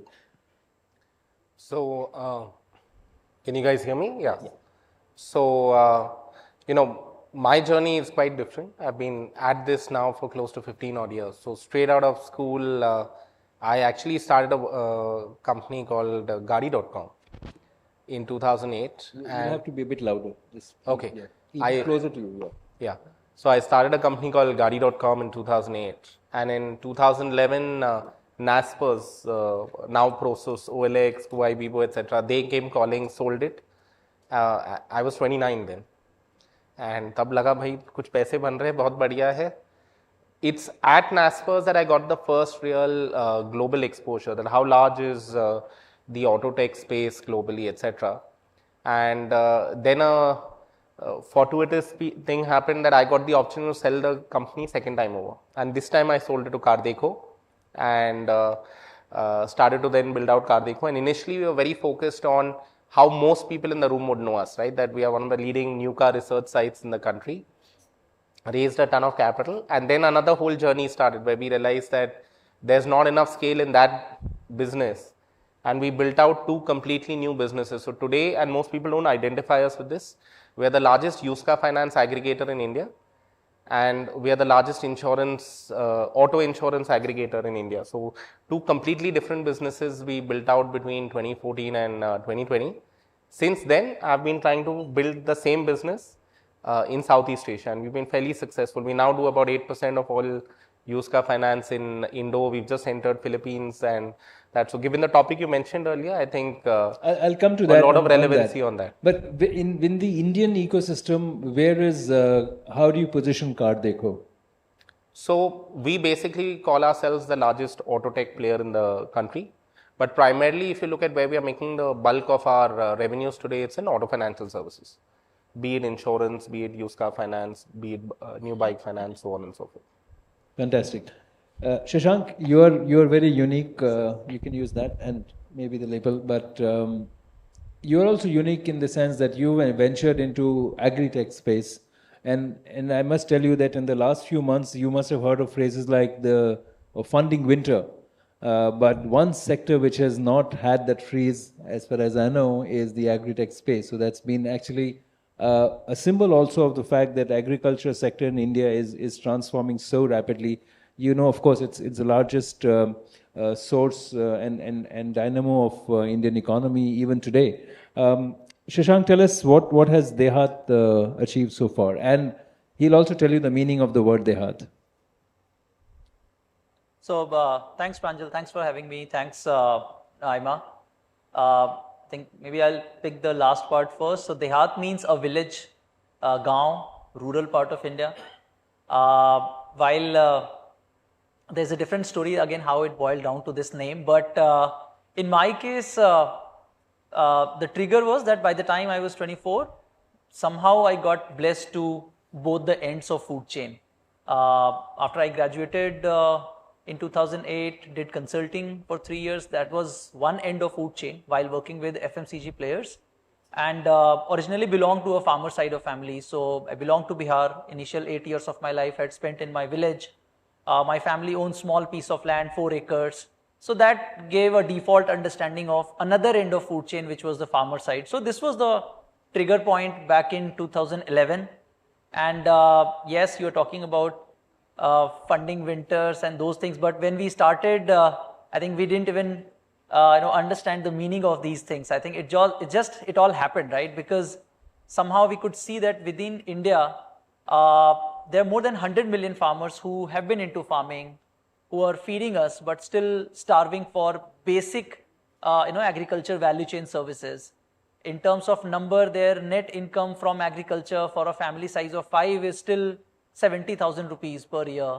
And at the same time, again, on the another end of food chain, where we have 14-15% of GDP pie, which is as on date more than $400 billion. But still, the sector holds bunch of inefficiencies. There is a very high degree of lack of transparency. So that was the trigger point for us. But the beauty is that the size of the problem statement we have picked up is so huge that even after 11, 12 years, it looks that that we haven't done anything. But going back to your question, where do we stand today? So we built a model, a simple language. It's a one-stop solution for farmers. Whichever crop they grow, whichever geography they are, whichever demography they belong to, they get access to entire agri-value chain services under one roof, right from getting quality seed, fertilizer, pesticides, to advisory, information, financial services, and more importantly, market access to sell the produce. So it's a crop agnostic model where at this point of time, 2 million farmers, they are active on day-to-day basis. They are buying something, they are selling something, they are raising their advisory related queries. We are present in 12 states of India.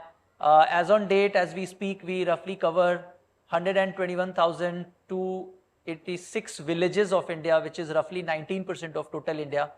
And it's growing. It's a long journey ahead, all I will say. So, I want to stay with you for a second, Shashank. In the 10 years or decade of working with farmers, what would you say has been the biggest shift in perhaps their behavior, practice, mindset, in terms of engaging with the technology service provider like you? Because traditionally, as many of you would know, Indian farming has not been industrialized. It has not absorbed technology or mechanization, and it's in fact has been often thought of one of the most backward parts of the economy, where other sectors have adopted technology and mechanization much faster than farms have.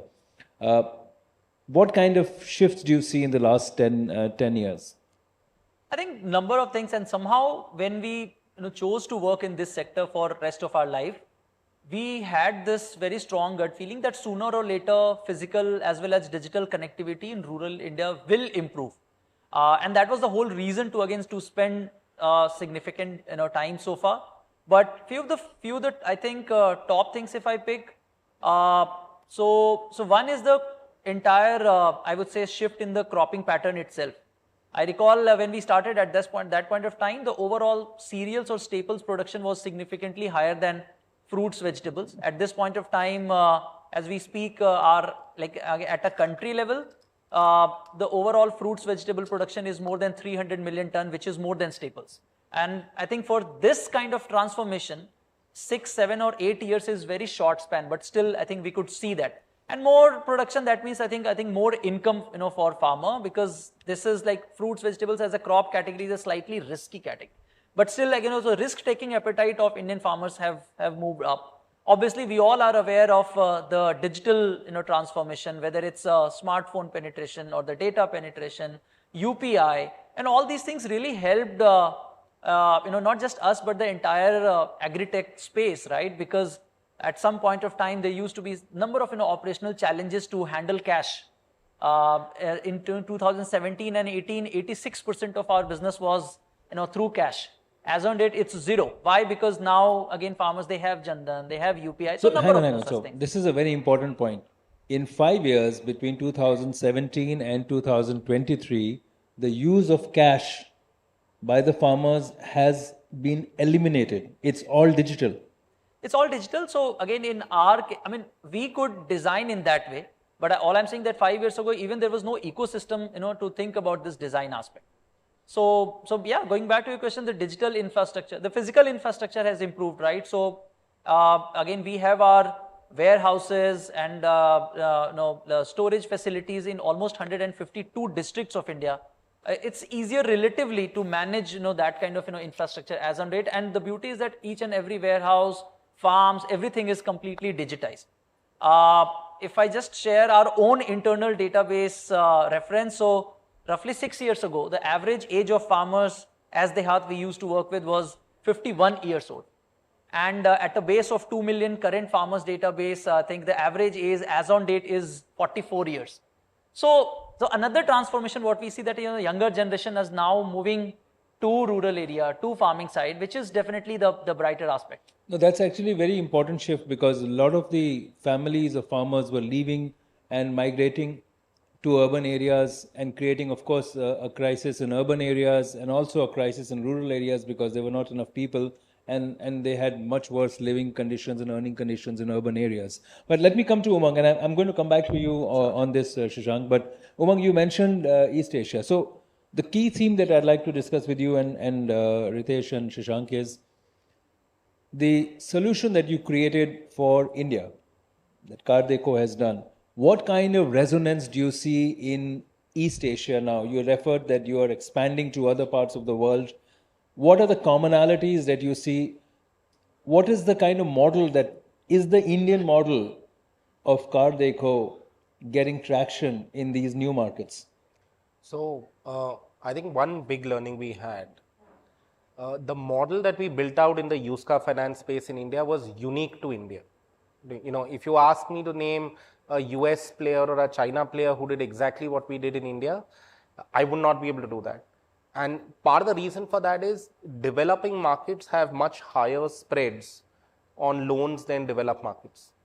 So the kind of business model innovation that can happen is very different. So in India, what we basically do is we go to a whole bunch of used car dealers and say, any customer walking in at your dealership, you get the loan done through us. And we have about 25 financiers behind us, and we get the loan done. And there's a huge value add that we are adding to the dealer in the process. We went and replicated that same model in Southeast Asia. The difference is the business we took 7 years to build in India. We do close to $1 billion of loans annualized there. We were able to get to 8% market share in Indonesia in 2 years, because we had that faith in terms of how the business. We do $600 million of loans now in Indonesia in just 2 years' time. We are making, in India, I make 5% per used car loan. Out there, I make 10% per used car loan. So it's been a phenomenal journey. And again, can you plug and play that market, that same business model in a developed market? Can I do it in, say, a Malaysia or Singapore? No.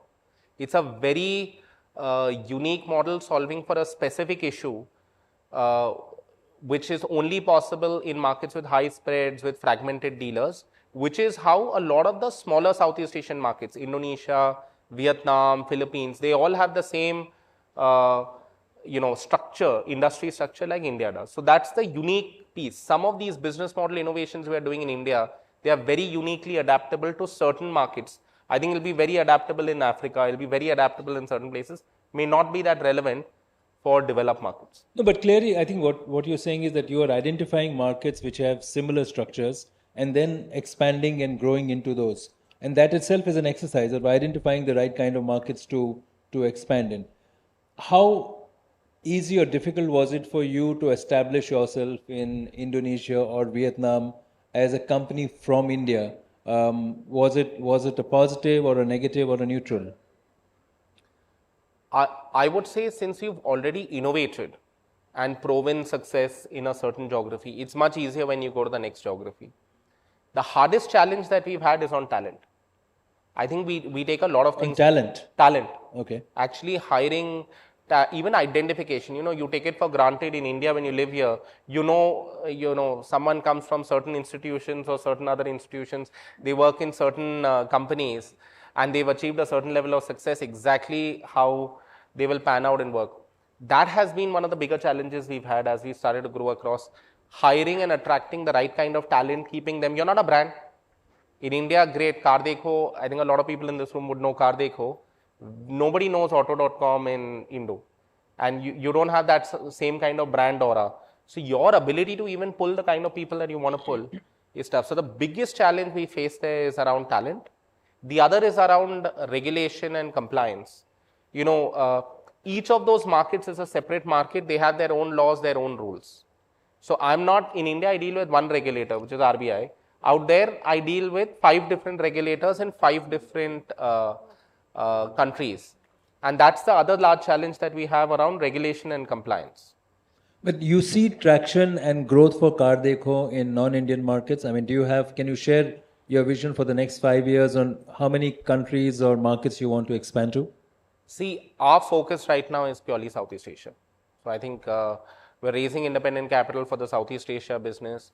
Our intention is to go across all those markets, replicate the core business model that we have in India, where we become the largest auto financial services aggregator, both across used car finance, new car finance, and insurance, across all the 7 different geographies in Southeast Asia.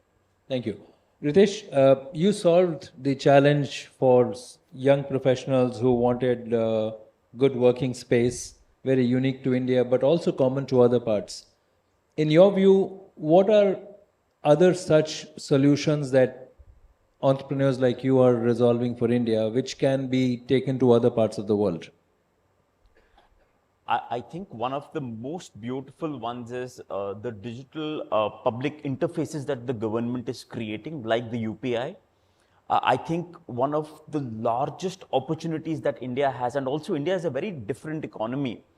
If you see our first interface with internet now in today's day and age is much, much earlier than interface in the US.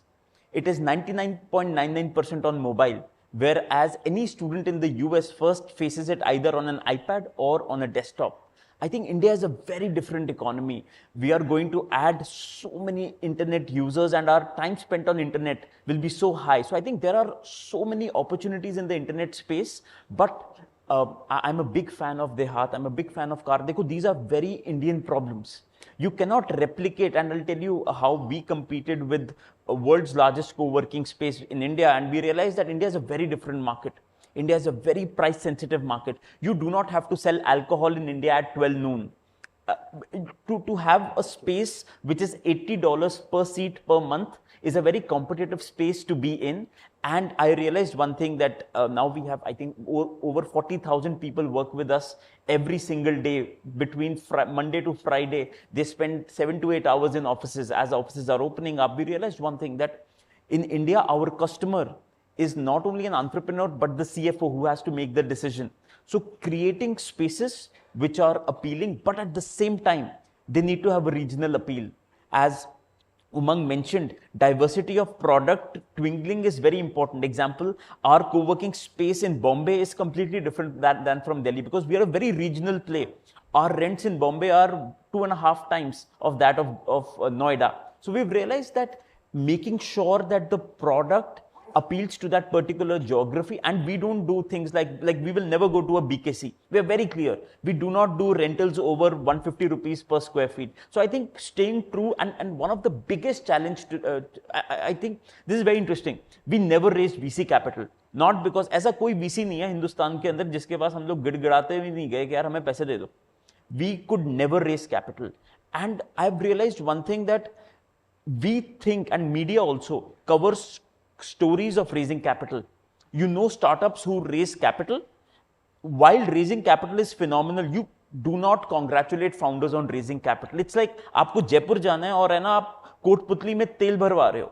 That is not your destination. Your destination is Jaipur. I think the biggest challenge today, why unicorns, out of 109 unicorns, hardly 24 of them are profitable, is a lot of unicorns are raising capital on wrong product market fits. I think that's a great point you make, because and I see there is a huge appetite and ambition of Indian startups and unicorns to go global, because there is a lot of traction. But if you cannot fix your own house at home, your ability to go and expand, grow and expand will be hampered.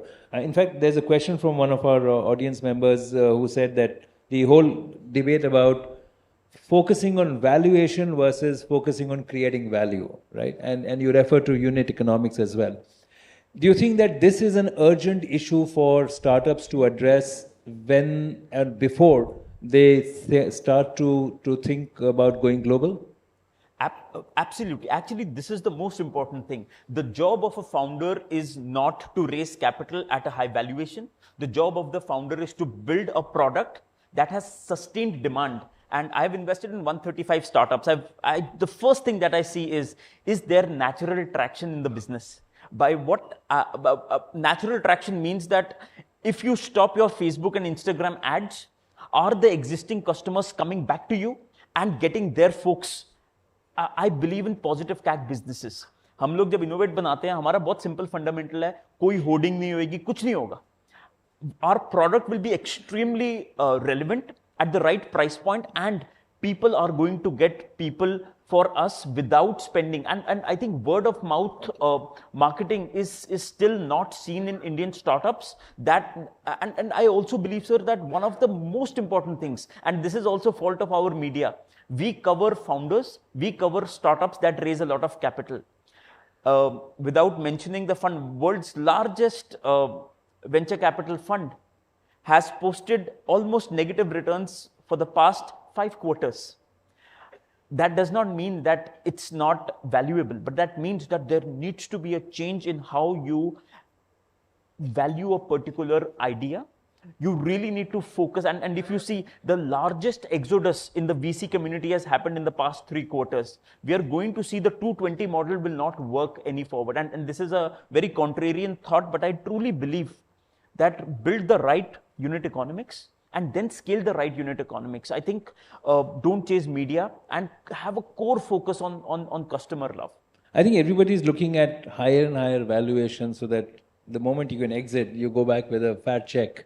And I think unfortunately that's not the greatest objective to have. But it's like, as a doctor, I'm sure Ritesh, as a doctor, you would prefer your patients to return to you rather than, your patient saying, I'm never going back to Dr. Ritesh because, I had a terrible time with him. So you prefer to get, provide value to the people who are coming to you. But both you, Umang and Shashank, do you believe on this whole valuation versus value conundrum? See, I've seen the entire spectrum out here of the journey, and what I'll say is this: as a founder, you're the last person to make money. After you've given an exit, you have to say that again. So for everybody, he's saying everybody gets this perception that founders are billionaires within minutes of raising capital. Yeah. So I think you have to explain that to everybody that founders are not billionaires. So you have to understand the kind of clauses that get put in there. Small exits or small secondaries may end up happening somewhere in the journey. But for any substantial exit, for the founder to get any kind of substantial exit, you're last in line. Because you first have to give an exit to all the investors who have come in, and then you're last in queue to actually make any tangible money, right, or a substantial money. So I think that understanding, sometimes because of the glorification in media and the other pieces that happen around it, founders lose sight of the fact that ultimately, like what Ritesh was also saying, it's the end goal. Our job is to actually solve the problem, create value, and then at the end of it all, create value for ourselves. And I think that change I'm starting to see now in a lot of founders. This is the second funding winter I'm seeing. I saw one in 2017, right? At that point of time, I would question even the scale of any of the companies and where we were. This funding winter, I don't question whether companies are large enough. The issue is an economics problem. But I can see the evolution. Last time, the companies were too small. This time, at least the companies are large enough, they don't have profitable economics. There will be a further evolution, and things are continuing to improve over there. And I think also one of the challenges one hears is that many of the global funds and investors want to chase the same success rather than spreading their efforts to the next crop or the next cohort of startups, because the risk-taking ability is not as high as you would assume. They would ride the bet on a proven horse rather than go to somebody new. Your thoughts, Shashank? So, I think and purely based on our experience at the Hearth, is that I think I am a firm believer that you should raise when you really need capital. That's it. Or basically when, as an entrepreneur, as a company, when you have a clarity that where you are going to use this capital. As simple as that. If I just share our own experience, imagine that we started in 2011-12. Till 2019, we had raised just 1 crore. Right? And why? Because we knew that, still at that point of time, our model was not ready. Right? I mean, at ground level we could see कि यार farmers ही convince नहीं हो पा रहे, तो पैसा raise करके भी क्या कर लोगे? So imagine that for 8 years we did not raise any institutional money. But I think the day when we felt ki no, I think probably first 10,000 farmers basically we could reach. Now we are seeing that that when we are supplying agri inputs to them, they are saving some cost. Our advisory is helping them to basically to experience better farm productivity. They can sell the produce through us directly to a retail chain or export house, and hence basically they are making money. Then we thought that probably now we are ready. It was a coincidence that basically again I think the ecosystem was ready at the same point of time.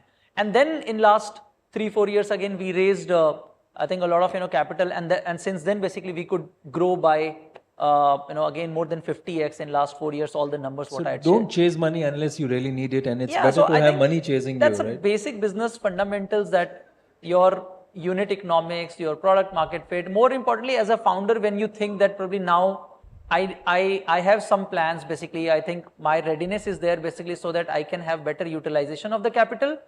On the valuation side, I have a slight differ view that see, no one can give you money forcefully. And no one can basically take your money forcefully, right? Okay. It's a matchmaking. दोनों को पड़ता बैठ रहा है. Unless they have a gun in their hand, right? Exactly, right? So it's a supply demand issue. I think any investor as well as entrepreneur, they understand that the current valuation number, it's just a number, right? It's a volatile. And why only private market? Even the public market, I think your valuation that gets changed every day. As a founder, you So are just mentally clarifying, prepared. I think all three of them are clarifying they are not billionaires yet. They would be at some point, but at this time, they are like all of us in the hall. One quick question for you from the audience, Shashank, is about small farmers. What is, and a quick answer from you, what is the adoption ability of technology for small farmers? It varies from geography to geography. Short answer, eastern part of India, we have seen 25-30% digital adoption if you are asking. Western part of India, as high as 65 to 70%. Smartphone penetration, usually there is one smartphone in a family, but at a farmer level, who is the decision maker, he or she is not very familiar with that sort of app or so. Needless to say, it's growing very, very rapidly. Ritesh, two questions for you. One is about co-living, the model for co-living. What's the prospect you see, not just in India, but perhaps in other parts? And also about, the kind of model you have for working maybe for conference rooms and business centers. How do you see that evolving? And this is a very interesting one because founders get distracted. I've realized one thing, that it's very, very fancy to get distracted, enter into new markets. Our biggest competitor in the world, without naming them. We can only guess. Yes. They actually started multiple businesses. They started 8 lines of business just because they had capital. The worst thing that you do with capital is start a new business line.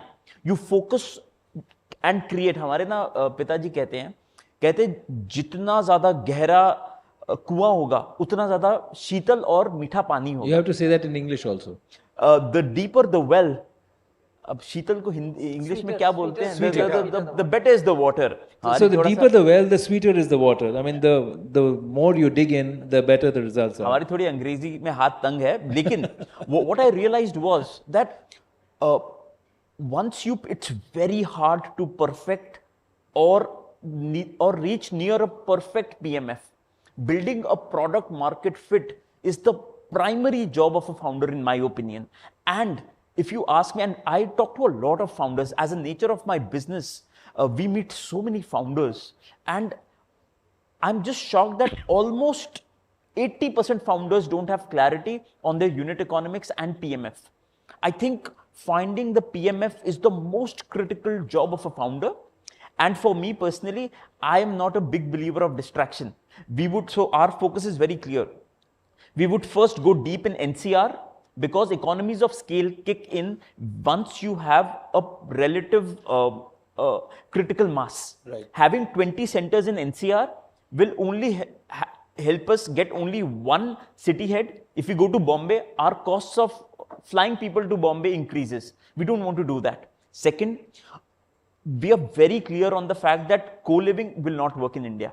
India is a very different economy. Co-working बड़ी मुश्किल से चल रहा है. People don't want to pay money. In the US, the decision maker... People don't want to pay money for anything anyway. in India, yeah. In the US, the customer and the consumer is almost the same. Right. It's in India, it's always the Huggies diaper theory, wherein the customer is the mother and the consumer is the baby. The baby has no say. And that is why Huggies diaper के ads में, सारे ads में you will see that the mother is being targeted. कि नहीं यार, आपके बच्चे को rash हो जाएगा. बच्चे से ज़्यादा माँ की शक्ल दिखाई जाती है. The same is in India. Our customer is the CFO. Our core focus is hit the CFO, sell the product at How the many right... CFOs in the room? Are there any CFOs here? That's the challenge. CFOs don't go out. Oh, that's a good point. अब question ये इनको पकड़े कहाँ से? I'll tell you a theory after this session. So the whole idea for us is go deep and don't get distracted by fancy terms. We live and all those kind of things. They won't work, at least in India. In India, you get a hotel room for 999. How do you sell it? It doesn't scale. And secondly, the biggest challenge in India is the PG rental market is not organized. There are, in Gurgaon, there are over 2,000 hotels, the guest houses. All of them are illegal, technically illegal. We don't want to enter into anything where we enter into a regulatory mess. We don't want to do that. Good point. So I'll have to pause you there and quickly come to Umang and then end the session. Umang, we referred to the digital public infrastructure. He referred to that. And one of the questions also is that startups, when you're especially looking at global solving for the world and not just India, you have to offer something new rather than just looking at pain points. And one of the things that our digital public infrastructure solutions have done is to take people to a completely new level of inclusion, whether financial inclusion, education and literacy inclusion. Do you see that as the real core of success in the future for entrepreneurship in India? You know, my real appreciation for the digital public infrastructure India has built, because you take it for granted, is when you go outside of India and you build there. Yeah. And then you start to see, hey, you know, credit bureaus in India are much more evolved. The whole, and especially in fintech, right? I think the kind of stuff the government has done is just amazing. There is this whole new OCAN account aggregator framework that is coming in. The push from the regulator in terms of integrating, allowing digital loans, etc. The real depth of what has been built in India, you get a sense of it when you go to some of the other markets, and then you start to say, hey, I was taking this for granted in India, and a lot of innovation that is happening in India across businesses. Some of the opportunities are coming about because of this digital public infrastructure creation. UPI as an infrastructure being made by the government has led to the whole rise of, you know, merchant side platforms as well as consumer side platforms, right? A Google Play or Phone Pay have done phenomenally well here. A Paytm and others have done phenomenally, Bharat Pay, etc. have done phenomenally well on the other side. So it will create more and more infrastructure creation, will create more and more opportunities. And India is doing a stellar job on the digital public infrastructure side. Thank you. So we have to end here, but I think what I can safely summarize is one, that, you know, founders have to work really hard, and as all of them have demonstrated, but they also have to ensure that they look at the fundamentals of business and not just get carried away by issues of valuation, because as they go global, I think that they have to set their own house in order to mature into strong companies and organizations. But I think finally the main point is that we don't realize some of the fantastic innovation which is happening in India, but I think those models are ripe to go global, and you will see a lot of that in the coming years. Thank you very much, and please join me in thanking the panelists for sharing their views. Thank you.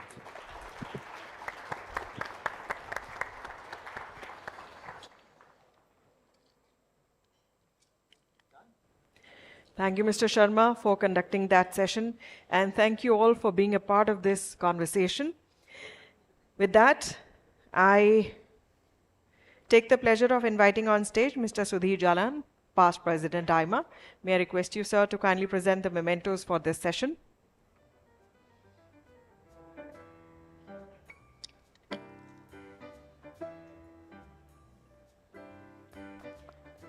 We thank Mr. Ritesh Malik, founder and CEO, Innovate Co-working.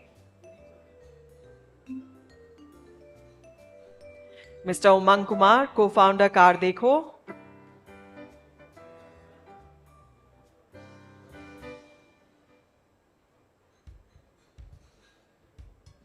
Mr. Shashank Kumar, founder and CEO, Dehat. And Mr. Pranjal Sharma, who was conducting the session, economic analyst, advisor, and author.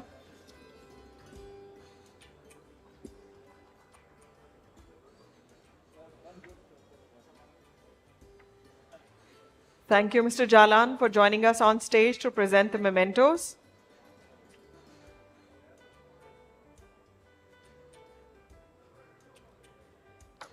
Ladies and gentlemen, with that, we have come to the end of this yet another very interesting session, but please do remain seated as we will begin the next session immediately.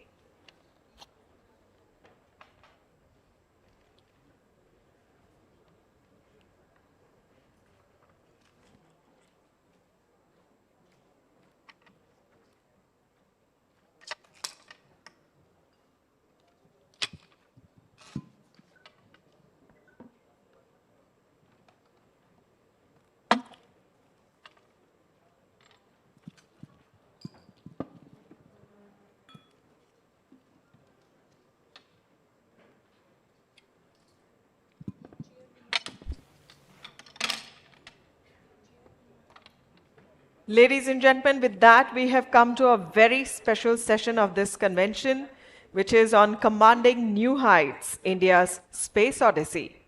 The poll question for this session is, will India put a man on moon before China? Yes, no, can't say. Please be a part of this very interesting question.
Ladies and gentlemen, it gives me great pleasure to invite on stage Mr. S. Somanath, Chairman, Indian Space Research Organization.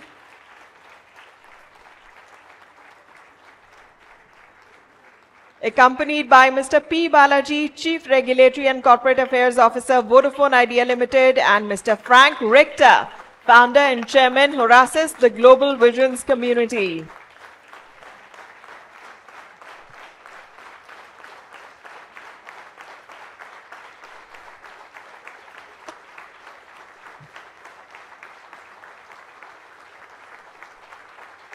We've all celebrated the lunar landing, so may I request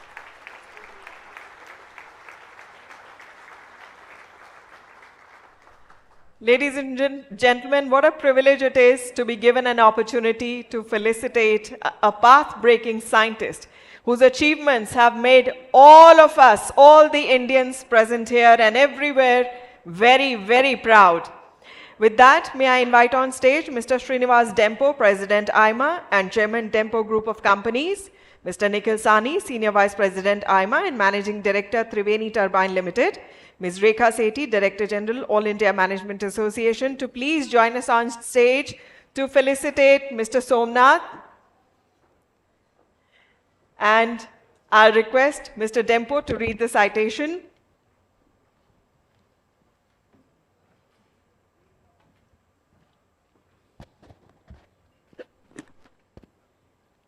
Good afternoon, everyone. Respected Chairman of ISRO, Sri Somanath. It's my proud privilege and an equal pleasure to read out the citation presented to Sri S. Somanath, Chairman, Indian Space Research Organization, that's ISRO. An organization that has created history in space. It achieved a remarkable feat by placing a lander and rover on the unexplored south pole of the moon. This historic mission not only established India's claim on the moon, but also paved the way for future pioneering ventures into space. Under the chairmanship of Mr. S. Somanath, this esteemed Indian space agency accomplished the remarkable feat of making Chandrayaan indigenous and at a cost that couldn't be matched by anyone else in the world as of the current date. The success of Chandrayaan-3 mission showcases the potential for constructing facilities on the moon to support interplanetary planetary missions.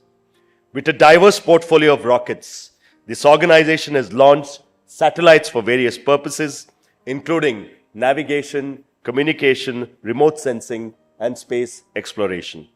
Its impressive techno-managerial capabilities enable the realization of complex missions marked by meticulous planning and flawless execution, a model for others to emulate.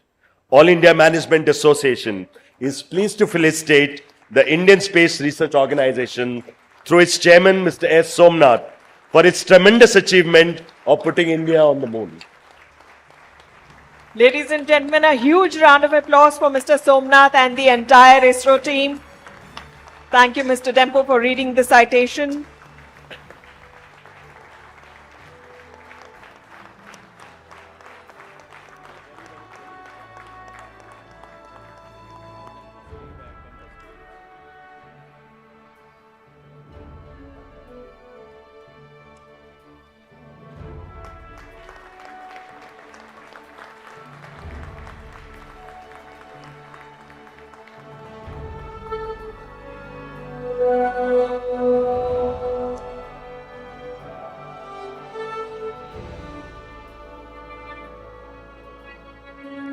I'll request the dignitaries to please stay back. Ladies and gentlemen, we now have a very special award ceremony where we will acknowledge the tremendous work being done by our local management associations. AIMA introduced the Best LMA Awards in 1988-89 to recognize the contributions and efforts of its local management associations towards creating institutional excellence. AIMA has 67 affiliated local management associations spread across the country. These LMAs are the frontline soldiers of the national management movement, and it has been AIMA's endeavor to encourage healthy competition between the LMAs to further promote quality and excellence. The award jury this year was chaired by Mr. Sanjay Kirloskar, past President AIMA, and Chairman and Managing Director Kirloskar Brothers Limited.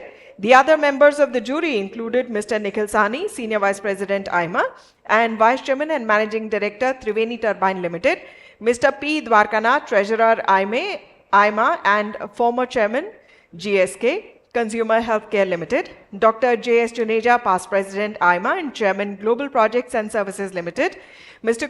Kalra, past President AIMA, Mr. P. Balaji, Chief Regulatory and Corporate Affairs Officer, Vodafone Idea Limited, and Mr. Richard Recchi, Board Member, KPMG Lower Gulf Limited. Dr. Bhimraya Maitri, Director IIM Nagpur, and Mr. Vijay Thadani, Vice Chairman and Managing Director NIIT Limited. Deloitte was the knowledge partner and evaluated all the applications. So thank you, Deloitte, for doing some excellent work. At this award session, we acknowledge the contributions of the local management associations to the national management movement and felicitate those LMAs that have done the best work during the year. There are different categories of LMAs and we celebrate outstanding achievements in each of these categories. This year, 32 LMAs participated in the award process and we will be felicitating the winning LMAs under each category in this session. May I now request the dignitaries on the dais to kindly felicitate these winners and present the awards to the winning LMAs. Ladies and gentlemen, we start with the Most Improved LMA Award for the year 2022-2023. And the winner is Calcutta Management Association. May I invite Mr. T.V.S. Shenoy, immediate past president, and Mr. J.M. Kapoor, president, Calcutta Management Association, to please come forward and receive the award.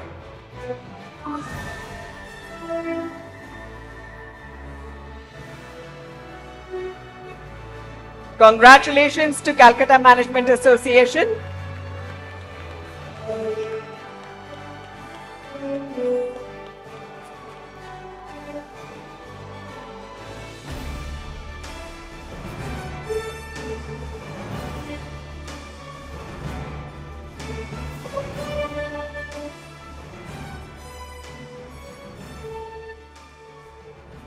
Under the category 4 of the Best LMA Awards, we have 2 awards, the runners-up and the winner. The runners-up in the category 4 for the year 2022-2023 is the Faridabad Management Association. Let's welcome them with a round of applause. Faridabad Management Association, represented by Ms. Saloni Kaul, President, and Ms. Charu S. Malhotra, General Secretary. They have joined us now on stage to receive the award.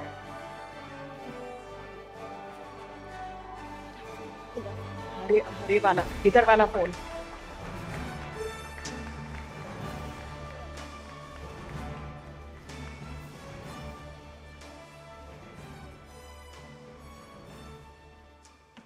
The winner in the category 4 for the year 2022-2023 is the Navsari Management Association.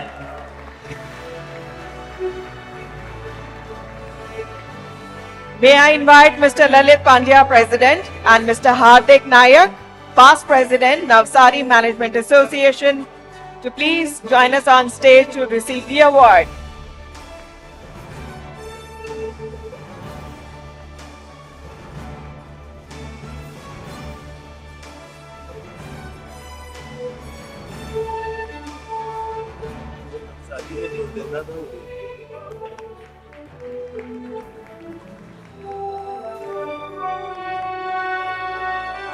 Heartiest congratulations to Navsari Management Association.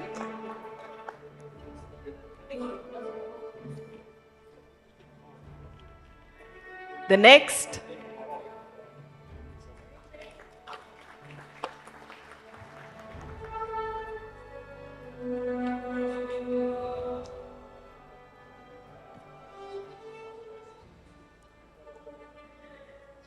is category 3 of the Best LMA Awards, and again we have 2 trophies under this category, the runners-up and the winner. The runners-up in the category 3 of the Best LMA Awards for the year 2022-2023 is the Indore Management Association. May I invite Mr. Akhilesh Rathi, President, Indore Management Association, Mr. Ashwin Palchikar, Honorary Secretary, and Mr. Jagwant Singh Mangat, Deputy General Manager, Indore Management Association, to join us on stage to receive the award.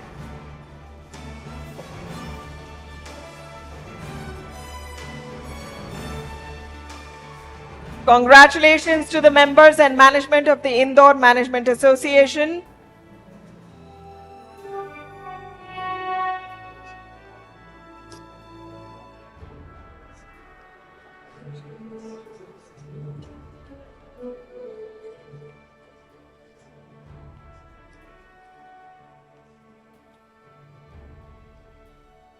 And now it's time to honor the winner under Category 3.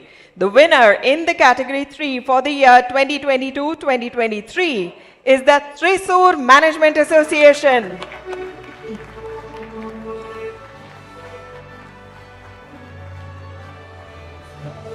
Joining us on stage, Mr. Paul Thomas, Immediate Past President, and CA Manoj Kumar, Immediate Past Secretary, Thrissur Management Association. They've all joined us on stage and are receiving the award.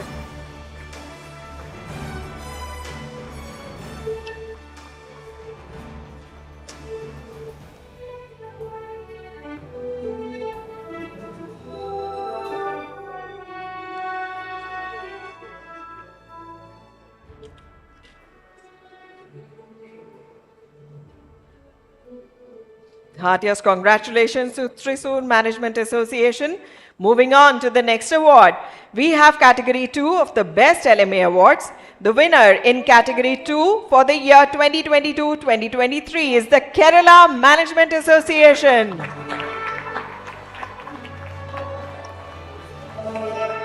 May I invite Mr. A. Balakrishnan, President, and Dr. L. Nirmala, Immediate Past President, and Mr. LGS Khalid, Secretary, Kerala Management Association, to come on stage and receive the award.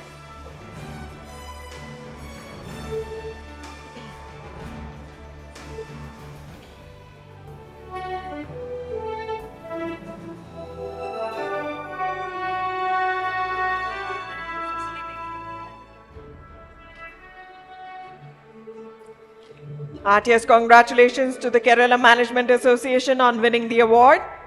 This year, the Ahmedabad Management Association, by contributing immensely in their area towards enhancing the competence of professional management and by doing some excellent work, has won the Best LMA Award in Category 1 for the year 2022-2023. We have with us Mr. Divyesh J. Radia, President, and Mr. Unmesh Dikshit, Executive Director, Ahmedabad Management Association. They are both joining us on stage to receive the award.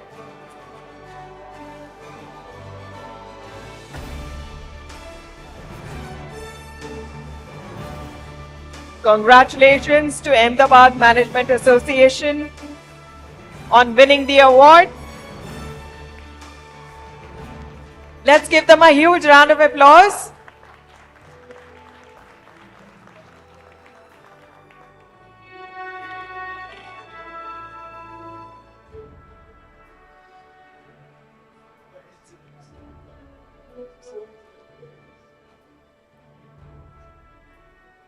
Ladies and gentlemen, the Madras Management Association has been consistently winning the award for the Best Management Association in Category 1 for the last 3 years.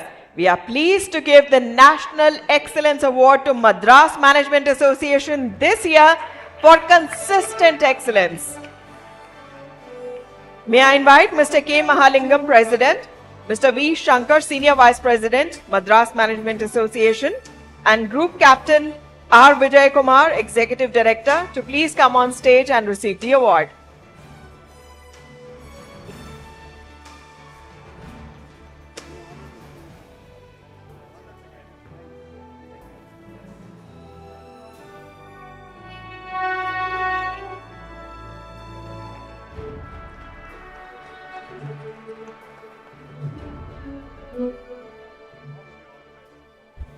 Many congratulations to Madras Management Association on winning the award.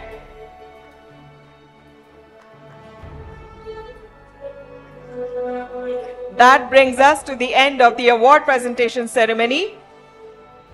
Ladies and gentlemen, may I once again request for a huge big round of applause for all the winners.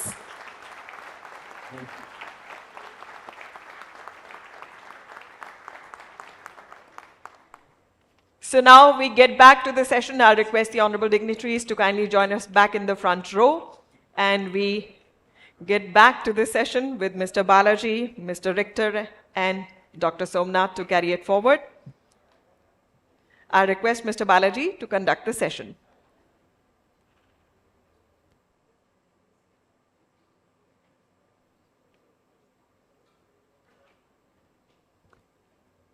Thank you very much. Indeed, an honor and a privilege to be here on this panel with the man who has made the impossible happen. Mr. Somanath, Chairman ISRO, Mr. Frank Richter, Founder and Chairman Horasis, the Global Visions community, dignitaries from AIMA, all the office bearers, EC members, and all LMA members, and ladies and gentlemen. It is indeed a delight to have you all here with us, and thank you so much for joining this session. I'm sure we're all looking forward to what Mr. Somanath will share with us. Sir, it is indeed a privilege for us to have you with us, and many thanks for agreeing to address AIMA's Golden Jubilee National Management Conference. Clearly, the standing ovation that you got showed the immense love and pride that we feel as Indians to have you here representing the entire the space mission and the community of scientists that work tirelessly to make the impossible happen. You have truly, sir, yourself brought unprecedented success and glory to India's space program during your tenure as chairman of ISRO and also the Space Commission. Under your leadership, India succeeded in landing the probe on the moon. You've, of course, beaten other space powers to the South Pole, and you have also consolidated the, should I say, the claim of India in the space arena with the launch of India's solar observatory into space. And therefore, India has truly arrived as a bona fide power in space technology. Of course, what our Honorable Prime Minister says and what you have indicated is always that it is for the larger good, not just for the citizens of the country, but for the world at large, that this space mission is so important. You yourself, as a home-educated, home-trained rocket scientist, have scored an important goal for Indian science and technology. You did your BTech from TKM College of Engineering in Kollam and your Masters in Aerospace Engineering from IISc Bangalore. And in your illustrious career, you have contributed to the development and deployment of India's PSLV and GSLV Mk3 rockets. You played a key role in the design and development of these rockets' architecture, propulsion, structural dynamics, separation systems, vehicle integration and integration procedures. And you've been centrally involved in the development of throttleable engines for the lander craft of Chandrayaan-2, as well as India's successful flight of electric propulsion system GSAT-9. As Director, Department of Space, you have provided outstanding leadership to India's space sector, which is, of course, now open to startups. And as per the Honorable Prime Minister's vision, making sure that under your stewardship, India's space program is taking a life of its own by putting private innovation and profit into the mix, along with the government-sponsored science and technology, which makes these initiatives even more laudable. We are indeed privileged from AIMA to have you with us today and look forward to hearing your narrative of India's space odyssey and also India's quest to achieve greater heights in the space, science, technology, economy, and security. Thank you once again. Frank, it is truly a pleasure to have you, and many thanks for agreeing to be part of this important session. AIMA has had a long-standing partnership and relationship with you and your organization, Horasis, and we've been partner with you on many international conferences to promote emerging economies, particularly those focusing on India. So thank you once again, and a warm welcome to you. Ladies and gentlemen, I won't take too long to keep you away from Mr. Somanath, but I'd just like to mention in a couple of minutes an outsider's perspective, should I say, a proud Indian's perspective. And truly, I believe that India has come a long way since we started our space program. Of course, we started with launching our first satellite using our rocket way back in the 70s. And since then, India has moved to become a major rocket power that routinely sends up not only our nation's satellite, but also of other countries and also private space corporations. I was just mentioning to Mr. Somanath that even in the telecom space, the OneWeb satellites that went up were a very, very complex achievement. India has, of course, taken the advantage of scale and development in rocket technology and the innovation that is there in the Indian scientists, and therefore truly become the most cost-effective rocket launching organization in the world. Imagine that we put a rover on the moon for a mere $75 million. I mean, we all know that it's half the cost that we made a movie called Interstellar by Hollywood, right? So that's the kind of achievement that has been possible because of the innovation and also the scale that's been developed by the organization. The LVM-3 rocket, which carried the moon lander and the rover, had a total deployment cost of only $560 million, which is far less than the cost of moon rockets that other countries that have been in this area for much longer are able to deploy. And so India's win in the new space race is actually critical because the route to moon is getting crowded.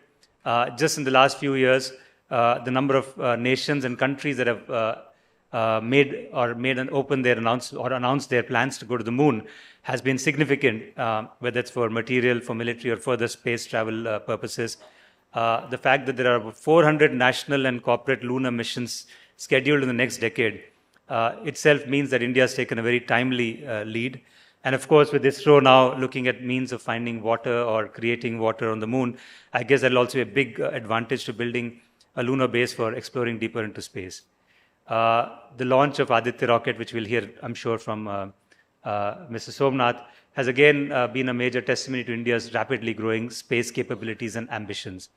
And of course, I also say that closer home to my telecom space, the fact that Apple has included the ISRO's navigation system among the GPS system that it incorporates in its latest iPhone is a testimony of the work that we do now.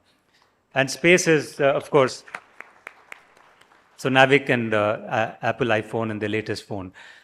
So space is, of course, a new frontier, not just for human capacity to explore, to endure, but also for the contribution that it can make to everyday economy and geopolitics. And so we are really privileged to have Mr. Somanath again with us today. And we just request him to basically share how this would help Indian citizens and also the globe at large. Over to you, Mr. Somanath.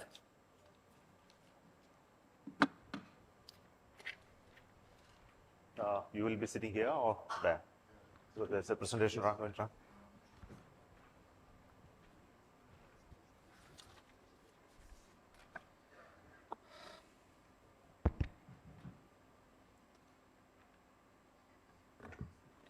So thank you for the opportunity to be amongst you today in this AIMA's 50th National Management Convention. And thank you for all the good words that you mentioned about our accomplishment of soft landing on the moon. And I'm sure this is the result of the tapasya of hundreds, thousands of the people in the organization who worked many years, right from 2007 onwards in the Chandrayaan program, finally accomplishing that soft landing on the moon. Today, when I need to speak to those management experts, chief executives of companies, etc., so I thought that it's very important that I speak about the emerging space sector in India and what it opens out to the whole nation, to the world, and how we can capitalize on it, and also look at the vision of our Honorable Prime Minister in expanding space sector substantially bigger than that is presently today in terms of the overall outlay, in terms of the type of work we do in this country, and how to bring in more entrepreneurs into it to work out the business side of the space in a greater manner than that has been done in the past. I first talk about the accomplishment in some numbers, because numbers are something that you will all remember in terms of the accomplishment of the total missions or the satellites that we launched for other nations. 424 satellites, the number of satellites that we have in space today, almost 50 plus satellites right now serving in various capacities. We also developed missions which are R&D in nature. We operate currently 4 rockets, which is very unheard of in any agency to have so many different types of rockets. Some of them we need to retire, of course, but then we are trying to develop newer rockets in the future. And also we look at different verticals in this organization, ISRO, Department of Space. We look at developing rockets, developing satellites, developing applications based on satellite services. Also work with capacity building in terms of training people, developing in across the ISRO as well as other organizations in this country. We also work on the Gaganyaan program, the human spaceflight program. So one of the characteristics of this organization is to work from end-to-end capability. We are not just a launch provider or a designer of a rocket or a designer of a satellite and then put it there and then forget about it, somebody else to make use of it. No. In this country, you know, there are no industries who are capable of developing rockets by themselves. There are no R&D establishment in space research in this country outside the governmental system, unlike many other nations. And if you have to depend on high technology in this sector, it has to be done inside, within the organization. So if you look at the satellites or rockets, everything is done internally. It's done by the people within the organization. design of it, configuring systems and engineering systems, softwares, planning, algorithms, everything is done inside. But we made sure that the manufacturing don't take place inside. We connected with the industries in this country, and most of the things, almost 80+% of the work in the satellites or rockets are done in the industries. So this is very important aspect. We started doing it when we started doing the SLV3 program in 1970s itself. And because of that, there is a good set of industries, maybe 300, 400 of them, who are supporting us in developing, manufacturing, building systems for our space program. Possibly you are aware of the space sector reforms that happened recently. Government announced space sector reforms in 2020 and also created new organizations called InSpace, which is with a mandate of developing private space actors in this nation. Though there are industries who are building space systems, building rockets, building some parts, structures, electronics, but there is no end-to-end capability in industries to manufacture satellites, build rockets, or deploy applications of scale, which is necessary. But it's very important that we develop and support private actors in this area to come up. So InSpace is mandated to do that, whereas ISRO is mandated to do the research and transfer the research outcome to industries. I think this is a different mandate. Earlier, we were told that you research, which is very secretive, very strategic, you keep it with you, don't give to anybody. Today, the whole narrative has changed. Now we say that the public funded research is for the public, and it is available to each one of you. Whoever is willing to take this technology, want to convert it into a business opportunity, it's available from ISRO to you over a license. And NSIL, as a public sector undertaking, is responsible to take up the commercial activities. And they are supposed to raise funds, they are supposed to create demand aggregation, do business, take the technology and transfer it and make money out of it. So the mandates have changed, and we are trying to create this change of understanding within the organization as well as outside the country to tell people that it's open. It's no longer a secretive organization. We are no longer containing everything within ourselves. It is available to the public industries for you to make business out of it. And we look at how the past, where the governmental funding has been the only way we were running the organization. Now we are looking at how we can bring in new investment in this from FDI. We are also looking at the private investment to come forward to create more capabilities, especially in the commercial domain. For example, communication domain. Can private companies build satellites and launch on their own? It was not possible till last year. Now it is all possible. We are going to give them licenses to build satellites on their own, and they can be done outside ISRO. It can be launched using ISRO satellites, or you can go and launch somewhere else and provide services over India. And this is a very huge, it's a great opportunity. Similarly, for Earth observation and various other activities, now it's open to private. And we make sure the connect between ISRO and this private organization who want to work in space is really there. And the new business opportunities which are going to emerge in space sector is something that you need to study. I think I advise you to go through the possibilities, and then maybe some of you will be interested to work on it in the future. We see that the earlier approach of ISRO getting money from government, doing designs, giving to some secondary contractor or subcontractor to build the whole system is going to change now. The business possibility of space is going to be worked out in a private-public partnership model. And we are working out these models. We are in discussion with various consultants to generate these models, which will be best suited for space sector. Only then we can really increase the economy of space activity in this country from the current level of say $7 billion to something like $50 billion, which is a significant part of the overall space economy that is present in the world. And for this, we have various elements in place. Now the InSpace as an organization, the space policy that we have released in 2023, also the FDA policy which is currently being worked out, and we are also working on PPP models which will help you to go to this arrangement. Of course, our rockets are well known to you. I think I don't want to spend time on it. And the technologies that we have developed are also well known to you in terms of the rockets, the engines. The key of propulsion is something that we have been very cautiously working on, and it's a very important strategic capability for the nation. And many of you may be knowing that these engines are manufactured in private sector today. Godrej does it, L&T does it, there are Walchandnagar Industries does it, and there are many, many other companies who are contributing to the manufacturing of those engines, which are very, very critical technology. And I would like to thank all those industries who are helping us to manufacture all of them. But the fundamental research on this happens only in ISRO. Currently, the industries are not capable of doing basic research on material science, manufacturing technologies, calibration, fluid flow, etc., to a level that they can design themselves. And it's our desire that industries come up to do it in the future. Recent past, we have done fantastic missions. Just mentioned about the OneWeb mission. I think possibly you know the global conflict that is present today gave us an opportunity to launch OneWeb satellites.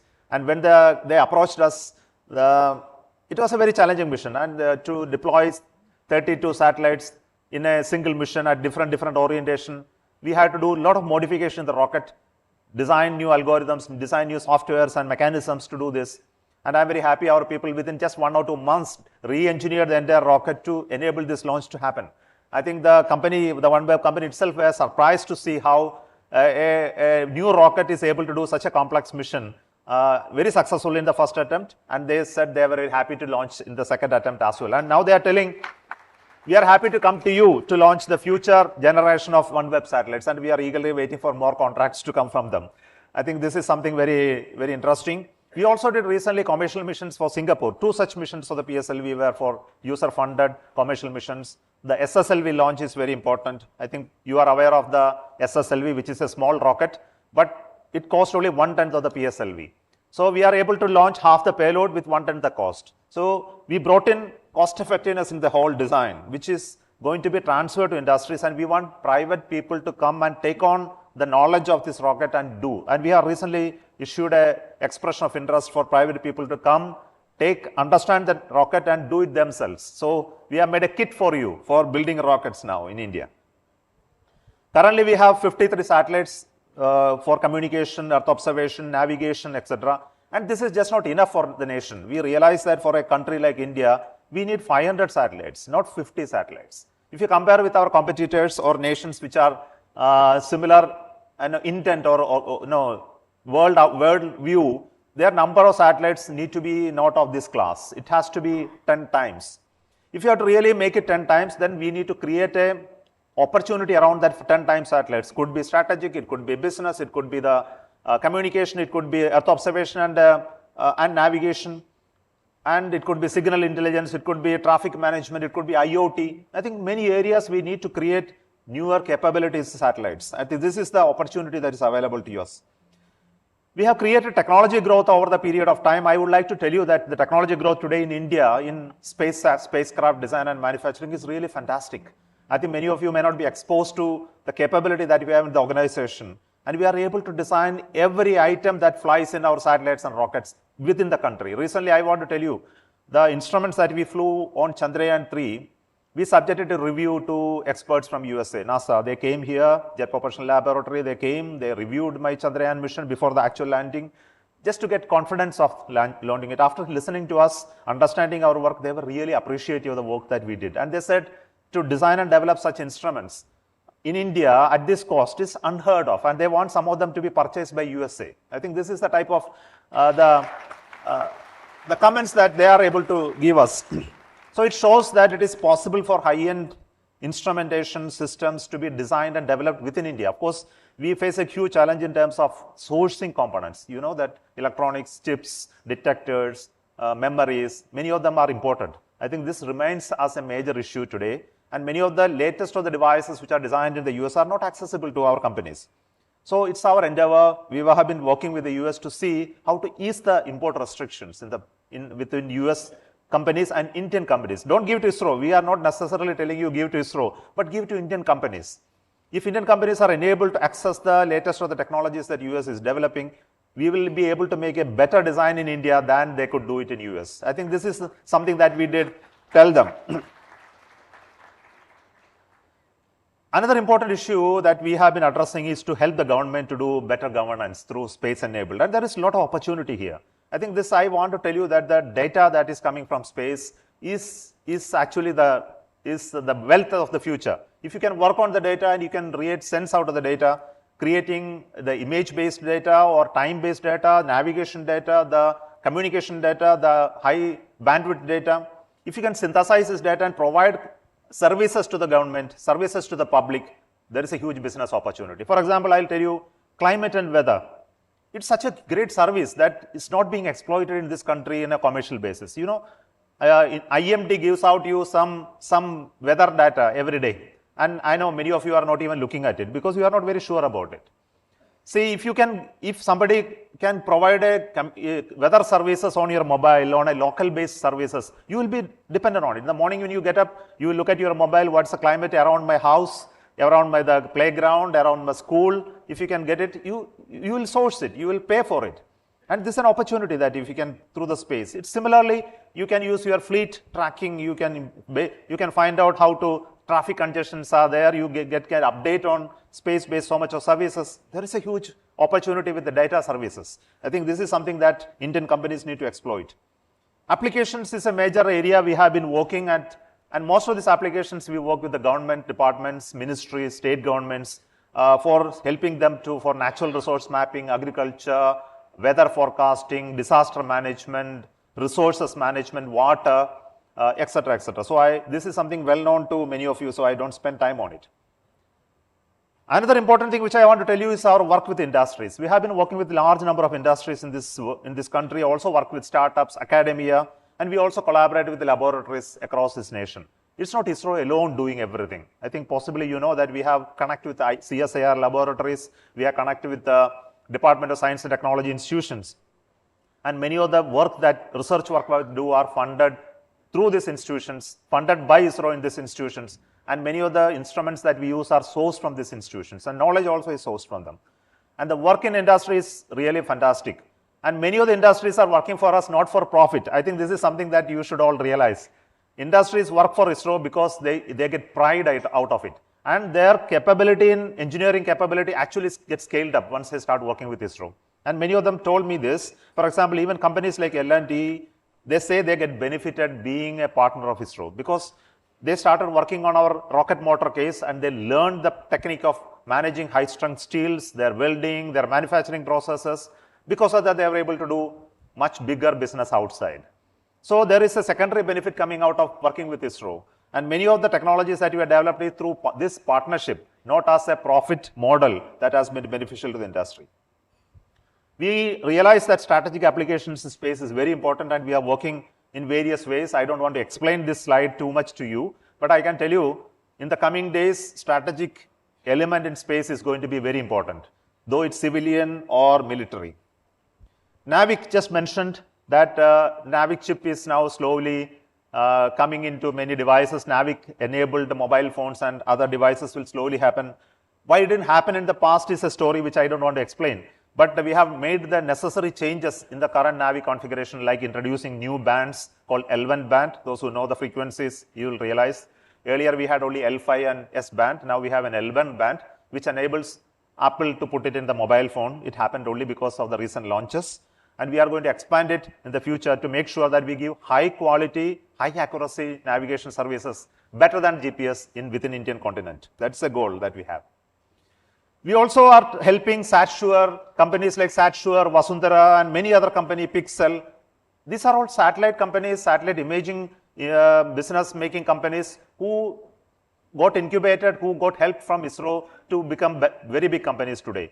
Vasundhara and SatSure are doing a lot of image-based analytics measurements. Pixel is a company who built their own satellites and going to have a constellation to service many domains. And I would like to tell you that there are new startups and companies coming up in space sector with the capability to use space-based data and then expand them. Same is the case with the rocket companies. I think these names are well known to you, Skyroot and Aggarwal. I think I am sure about it. Many of you may be knowing. And they have been trying to develop rockets. Currently, they are trying to develop only small rockets. Of course, this will not replace PSLV or GSLV Mark III. But it only shows that young people with that desire to develop new rockets and engines are there in this country. And they are getting headlines and accolades for all their work in this area. But of course, it will take some time for them to mature to a level.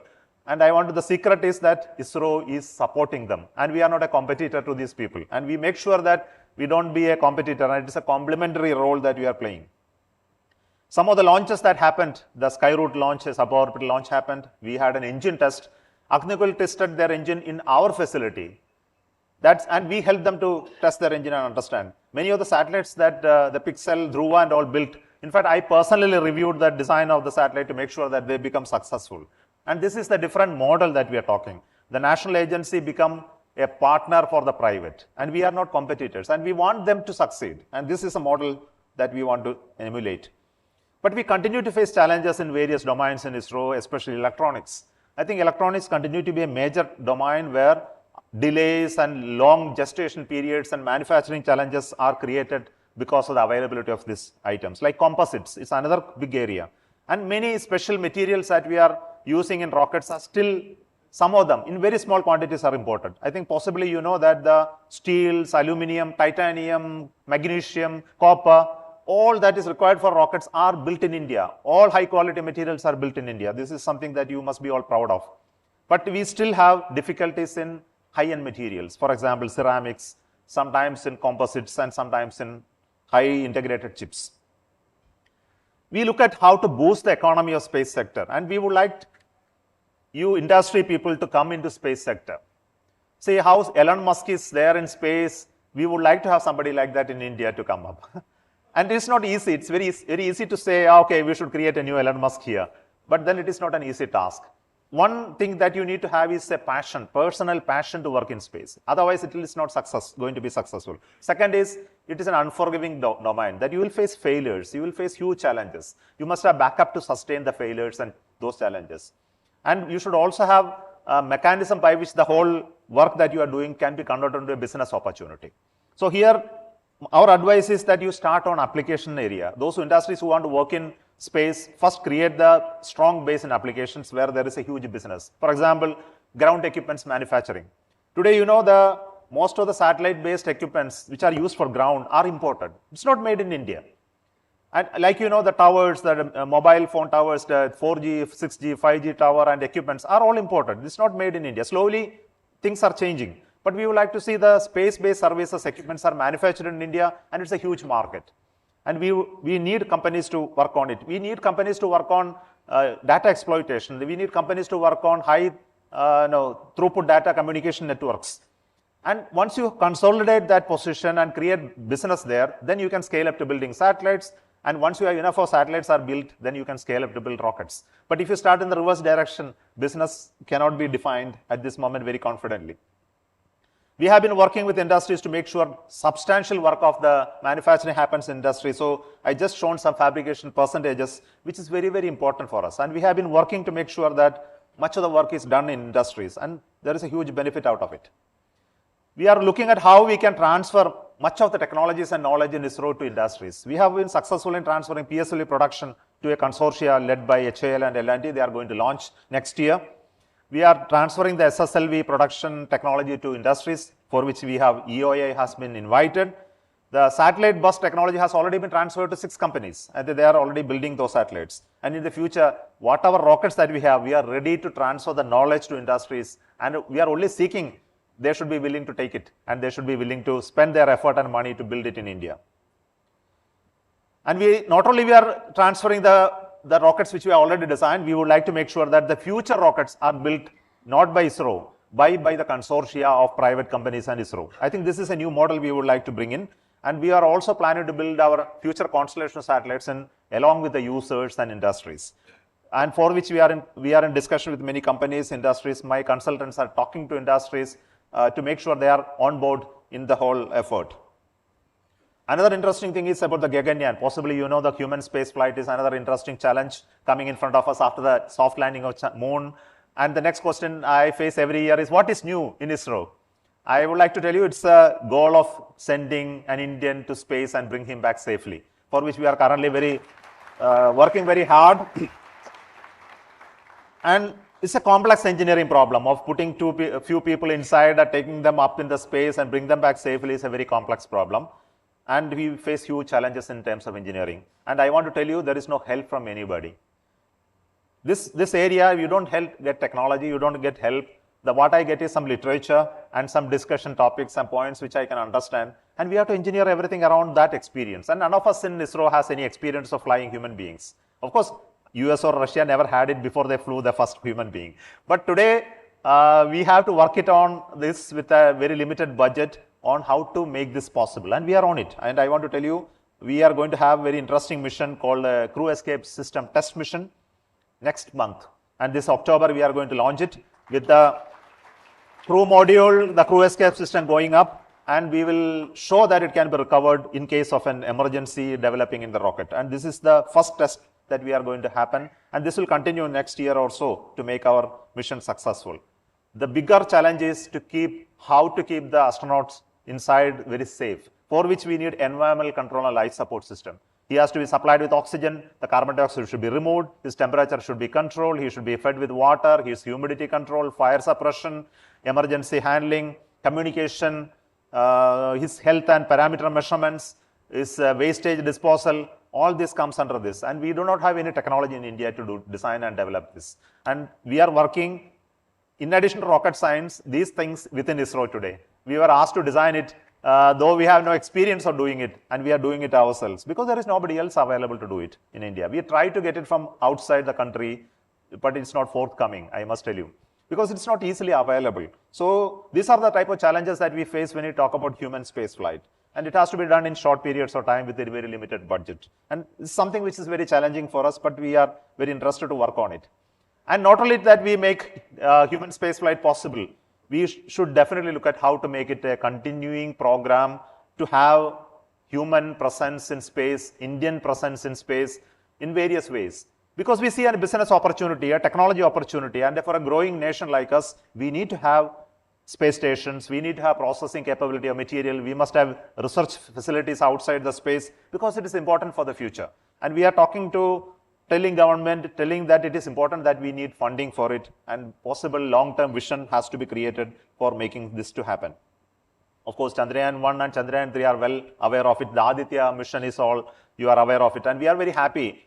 The science missions of what ISRO is going on with a very limited budget. It is not a primary track that we are working on. Our primary track is developing rockets and launching the commercial missions for communication remote sensing. But parallelly with the available resources and available time, we have been doing missions like Chandrayaan 1, Aditya L1, etc. I think very small team work on it over long periods of time to make such missions possible. That's why it is cost effective. We make sure that this work continues. And whatever research we are getting, it actually feeds into our operational missions. So our missions become more autonomous, better softwares, higher reliability comes into our missions. That's why we had the Chandrayaan 1 landing, Chandrayaan 3 landing. And I'm very happy that this time, after 4 years of hard work, after the last attempt, we were able to have this image coming from moon. It's not an image, it's a 3D rendering, so don't think that is a real image. The Aditya L1 mission is something that is on the way to the Lagrangian point. This is very critical mission because we are traveling from Earth to 1.5 million kilometers away over a period of 100 days plus. And this travel has to be so precise. If you go slightly bit error, it will escape L1 point. And we are tracking it correctly now. We are hoping that we will be able to capture it into the L1 so that we can study the sun for a long periods of time. Very interesting payloads are developed. I am not going to get into the technical aspect of it because that's not the purpose of it. We continue to work on science missions. Many missions are in the offing. Mission to Venus. We want to study the Earth atmosphere. We would like to jointly work with various other nations like USA, Japan, etc. And we are also working with so many institutions in this country to create the talent pool in science.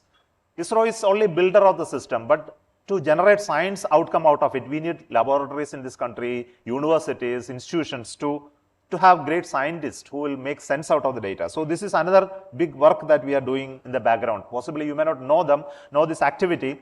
We continuously interact with academic institutions like IITs, ICERs, research laboratories in this country to create that talent pool.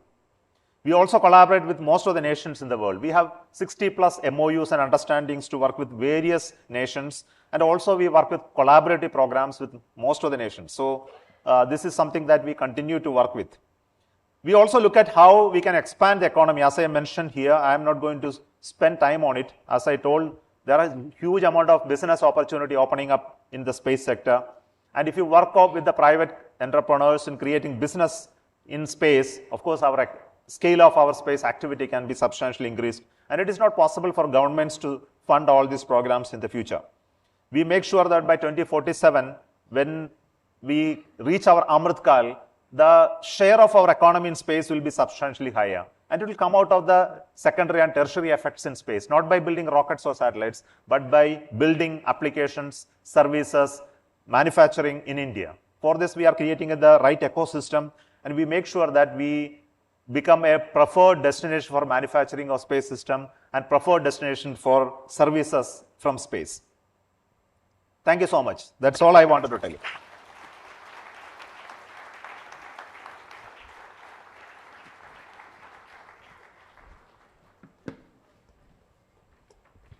Thank you. Thank you so much. Thank you so much, Mr. Somanath. I think not only are you good at your space technology, but you're also probably reading all the questions that are going around in our minds, because I had 3 or 4 of them listed out before I opened it out to audience. So I had something on Gaganyaan, you covered that, something on the whole thing on what innovations can be expected from ISRO working with private sector. But maybe there are 1 or 2 questions I'll start off with, and then maybe open it out to questions which will be from the audience. You mentioned that despite the challenges that you have in the availability of technology and in chipset, etc., that you are still very, very cost effective. What are some elements that make that possible for ISRO? See I believe I'm audible there. Okay. See, the cost control is from a culture of the organization. I must talk about that first. See, it's very easy for engineering cost to be very, very high, especially for high technology area. You can talk about building large number of models. You can talk about validation over a long periods of time. Then infrastructure that you need to be created afresh for that new development. But every time when we are looking at a new project, we ask this question to ourselves: how to do it at a low cost? It's a culture of the organization. The organization itself don't allow you to exceed cost. So when you review the cost aspect of any new project, we ask the question: how can you best make use of the available resources, including the investments that we already done in terms of facilities, buildings, etc. So sometimes we cut on the civil cost, new infrastructure cost, new equipment cost, number of models that need to be built for validation. So this is done in the very first. Second point is we always address is reuse of the same hardware. In fact, when I was a rocket designer, I remember still in the project report we wrote that we need 6 hardwares for qualifying the whole system. But ultimately we did it with 4. We didn't use the 2 hardware, we converted for flight. So we saved money on it. So the trick is here, after every qualification or a test, we find how that hardware can be reused for a next test. Many a times in the West, when this type of hardware recycling for qualification is called for, there are many issues happening. So we look at always the cost effectiveness or reuse of hardware.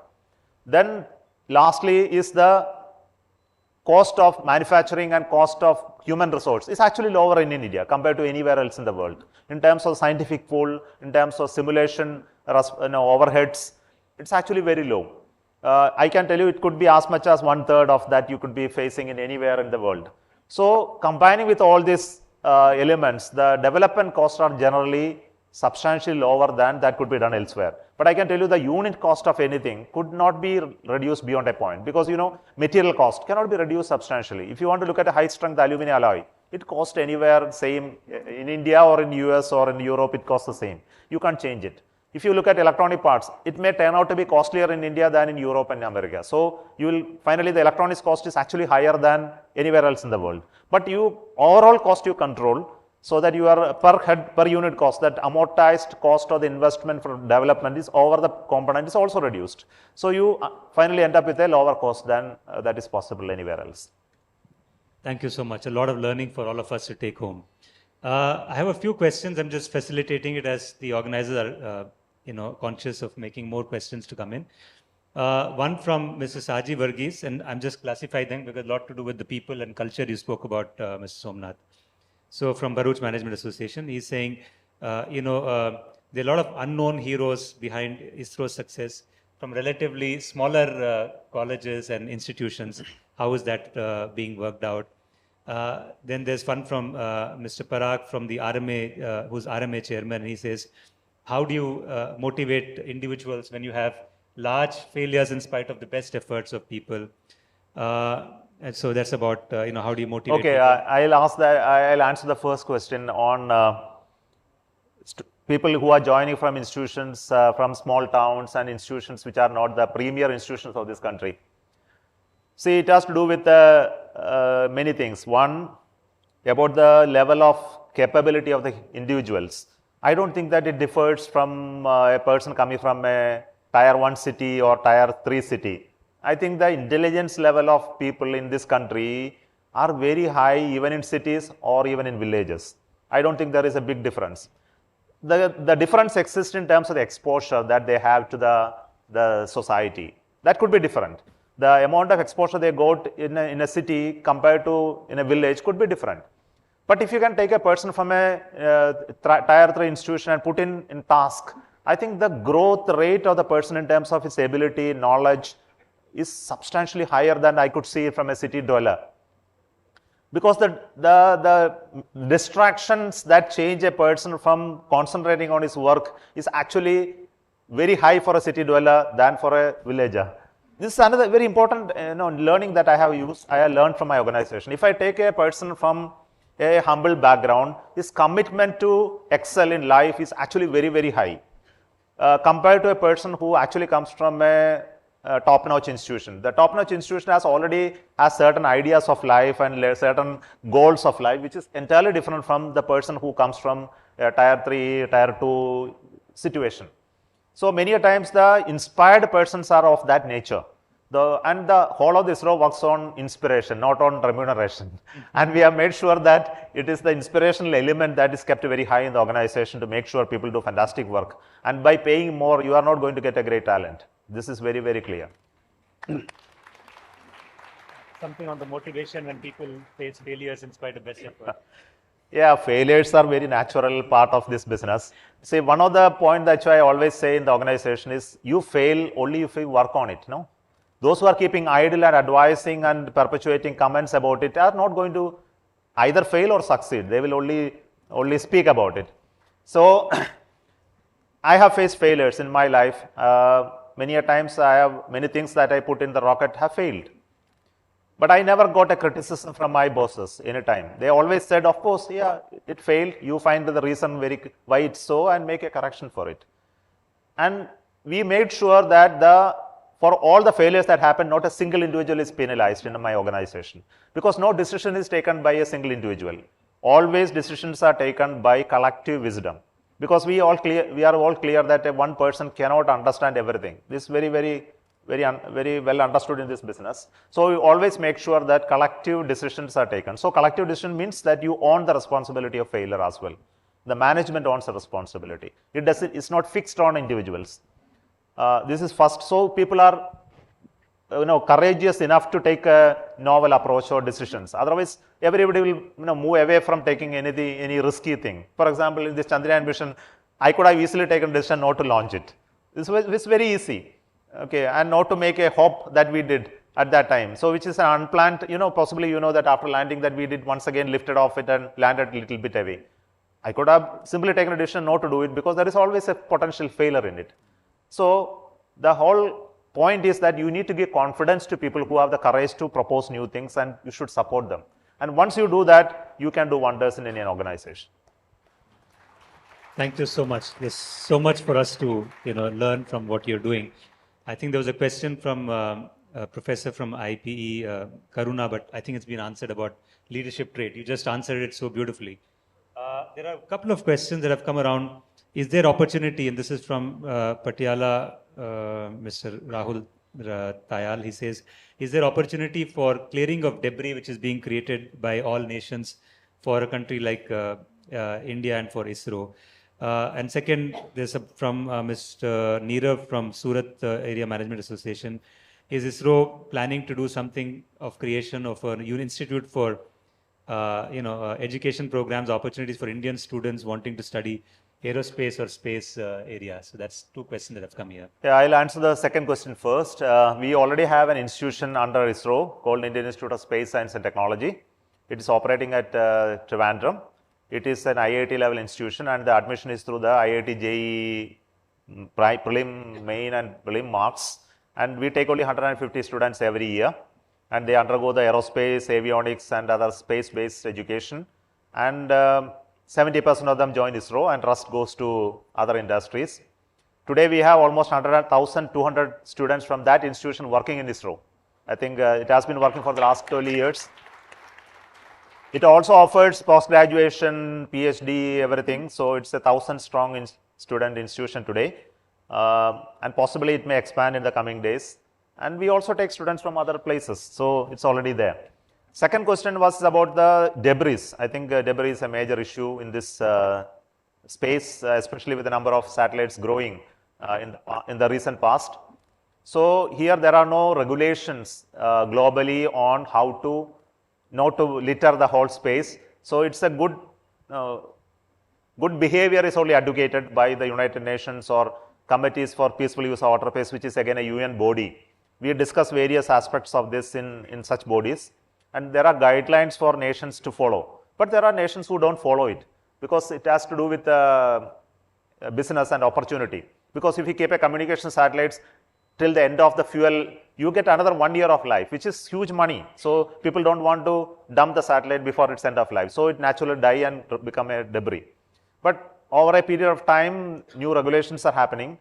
But in India, we make sure that we follow all the regulations. In ISRO, we have made sure that all defunct satellites are deorbited. All upper stages of rockets are made unpressurized so as it doesn't explode. We give warning in case of a conjunction. Conjunction means one satellite comes very close to each other, another satellite. So we warn the corresponding satellite so that we need to make some corrections so that they don't collide with each other. Do you know that there are almost 2,000 satellites moving around the Earth, and anything can collide with anything else. So every day we do analysis to see the possibility of coming very close is analyzed every day.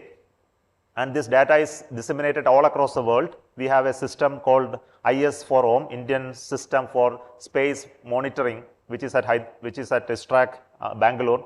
We get all the data, we analyze it through computer program, and then send out the information to everybody. We can work with the US, we work with European nations, and all satellite operators to make sure that we don't create collisions or debris, etc.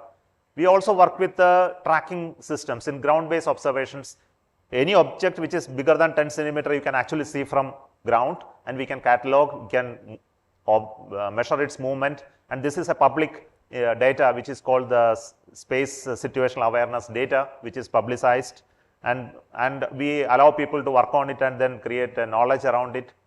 But space debris continue to remain as a big threat because there are smaller debris less than 10 centimeter, and they are moving at tremendous speeds, 10 kilometers per second.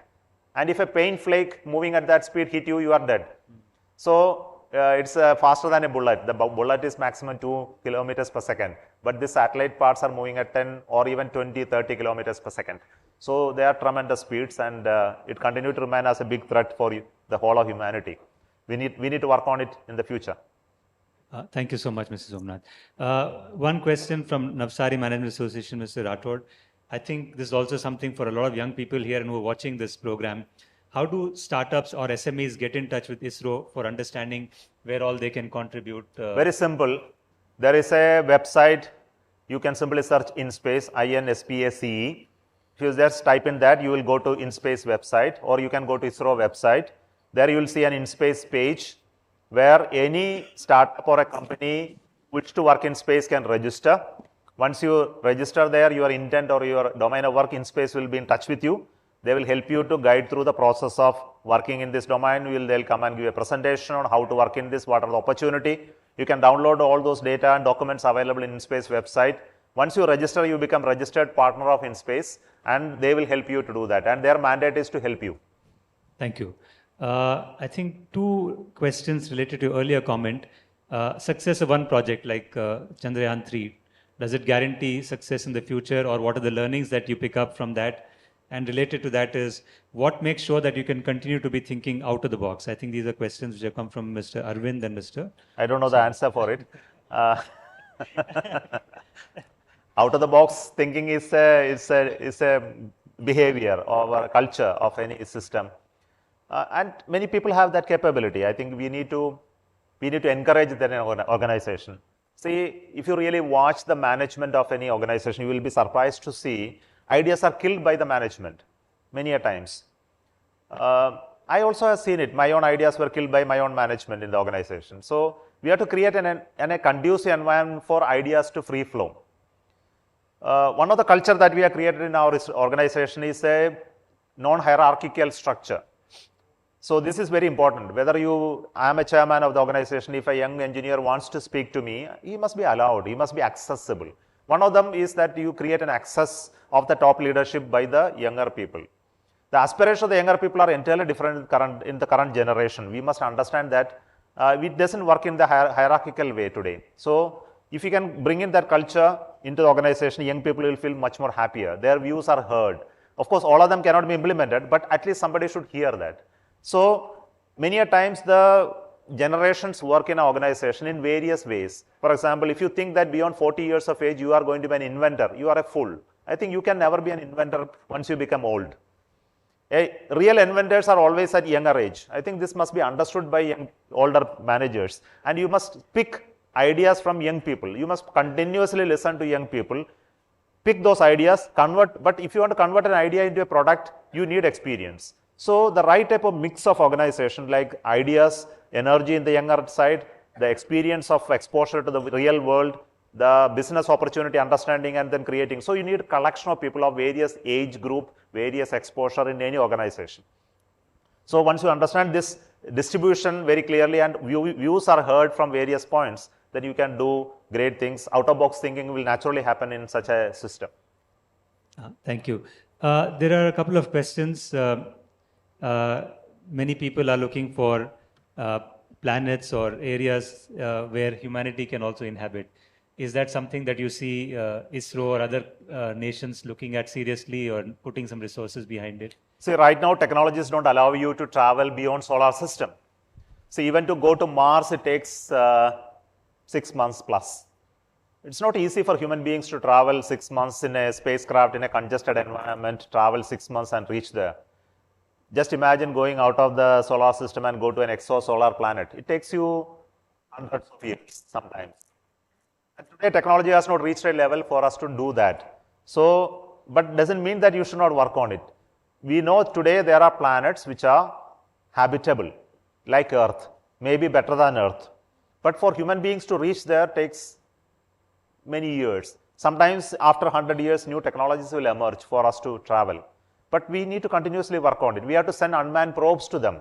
For example, if you can send a probe to that exoplanet and understand how it's going to be, maybe my grandchildren will know how that planet is, and when the technology is ready, he may arrange it.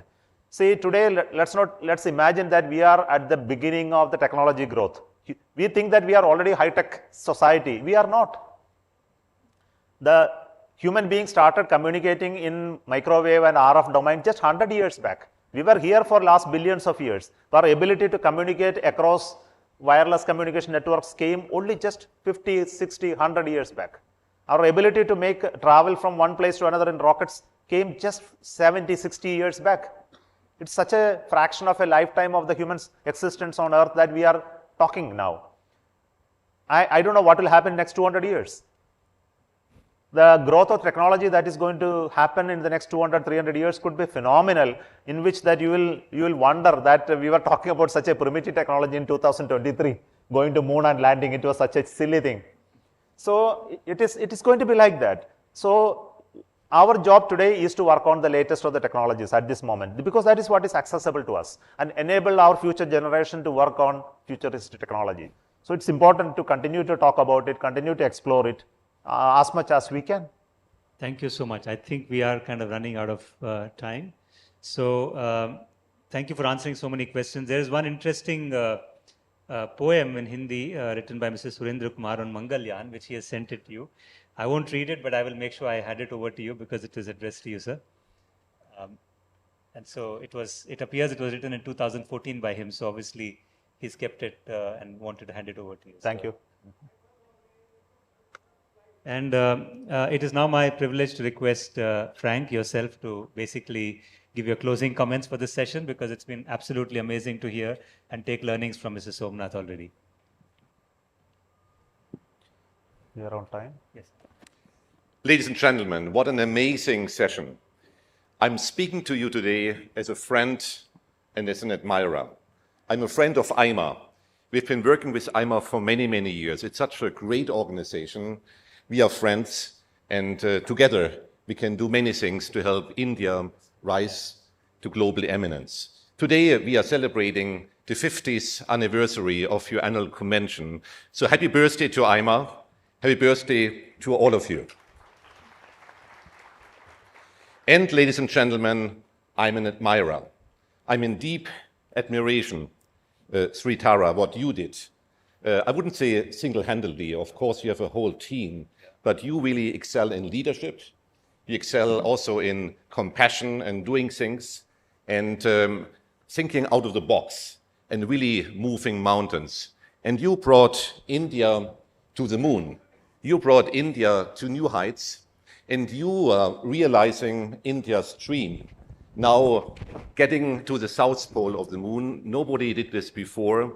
You're a real change maker. And let me summarize a few of the points you mentioned before. And AIMA asked me for some key takeaways of this session. I would like to share with you 5 points, one conclusion, and maybe at the end also a proposal and some hope. Starting with the first key takeaway, it's really leadership. And you, Sritara, you're excelling in leadership. You're leading your teams. You're getting everybody behind you. And of course, you are in sync with the leadership of the Prime Minister. He had this idea, he had this grand vision, and you're really inspiring this vision. And a great leader is always trying to assemble a great team around him, inspire this team all the time, and making at the end the success happen. The second element I would like to mention is ambition, and always to move your target and the capability to push boundaries. And we've seen that that's really what's happening, because, you know, goal after goal, going to the South Pole and having all the new goals and the new ambitions in mind. The third element is extremely important. It's hard work, because, you know, leaders need, of course, to excel, but then also to produce results and to make it really happen. And hard work is extremely important. I think, you know, the last months prior to the launch, the team has been working day and night. And of course, we have been all watching the results. And when the launch happened, I think we all have been so happy to see the result of this hard work. A fourth dimension I would like to mention is innovation. And with this moon launch and the race to the moon, we've seen so many innovations coming out of it, which could now be used also outside the space industry. And we see this trickling down effect to India and to the world. And a lot of companies are benefiting from those results.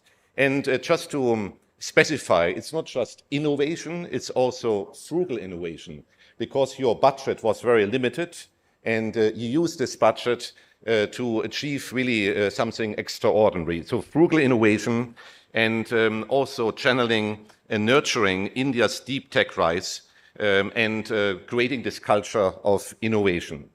The fifth point I would like to mention is collaboration and cooperation, of course, between the public sector in India and the private sector, but also between India and the world.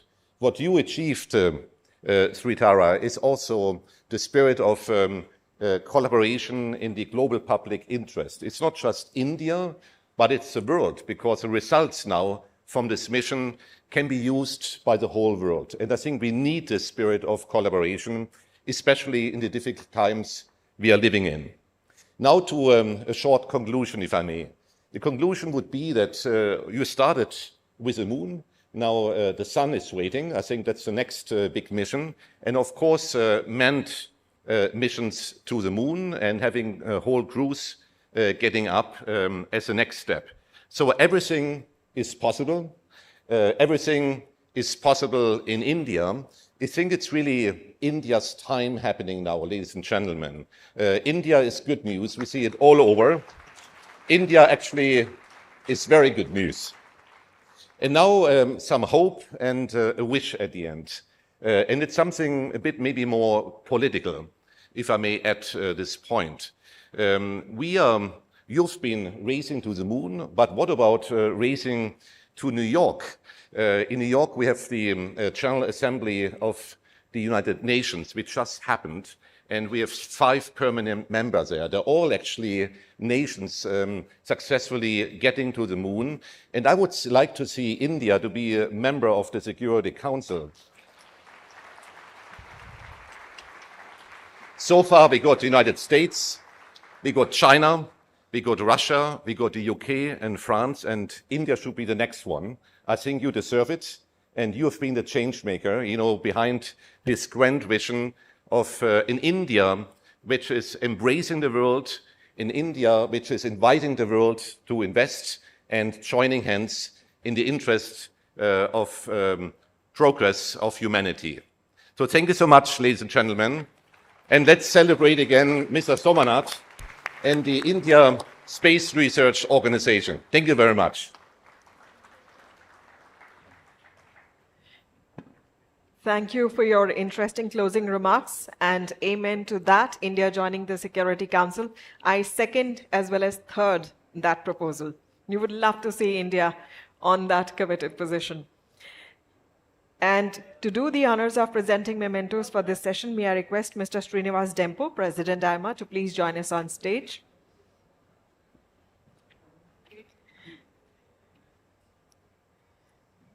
Ladies and gentlemen, our heartfelt thanks to Mr. Somanath.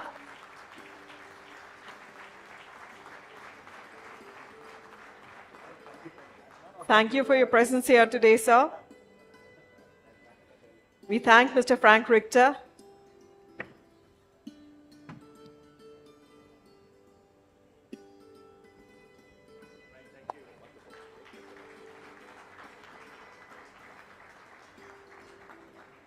And our thanks to Mr. Balaji for conducting the session.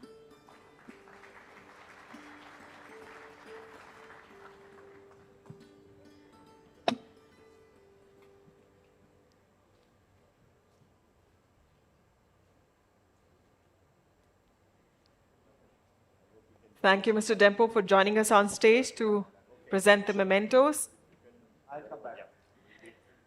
With that, ladies and gentlemen, we come to the end of AIMA's Golden Jubilee National Management Convention. Thank you all for joining us here today and for helping us make the convention a great success. We look forward to seeing you at the next set of AIMA programs soon.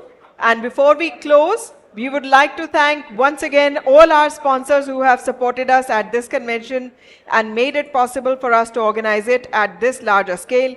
A big thank you to all our sponsors. Our sponsors for this program are Platinum sponsors, Reliance Industries Limited. Diamond sponsors, Bharat Petroleum Corporation Limited, Jindal Steel and Power Limited, Tata Steel Limited and Triveni Turbines Limited. Gold sponsors, Apollo Hospitals Enterprise Limited, Dempo Group of Companies, Faustima Business School, Hindustan Unilever Limited, Kirloskar Brothers, Neo Foods, Usha International and Vodafone Idea Limited. Knowledge partner, KPMG in India. Silver sponsor, Ambuja Neotia Group, Kevin Care Private Limited and GAIL India Limited. Bronze sponsors, Amway, Bosch, GL Bajaj Institute of Technology and Management, Hindustan University, Institute of Public Enterprise, IMS Ghaziabad, JK Paper Limited, Medicaps, NHPC Limited, Punjab National Bank, Steel Authority of India Limited, Safe Express, Transport Corporation of India. Corporate contributor, Engineers India Limited, Hindustan Petroleum Corporation Limited, IFCO, Indian Metals and Ferroalloys Limited, Jaipuria School of Business, MEPSC, Pattern International and Pacific Link College. Thank you and have a nice day ahead.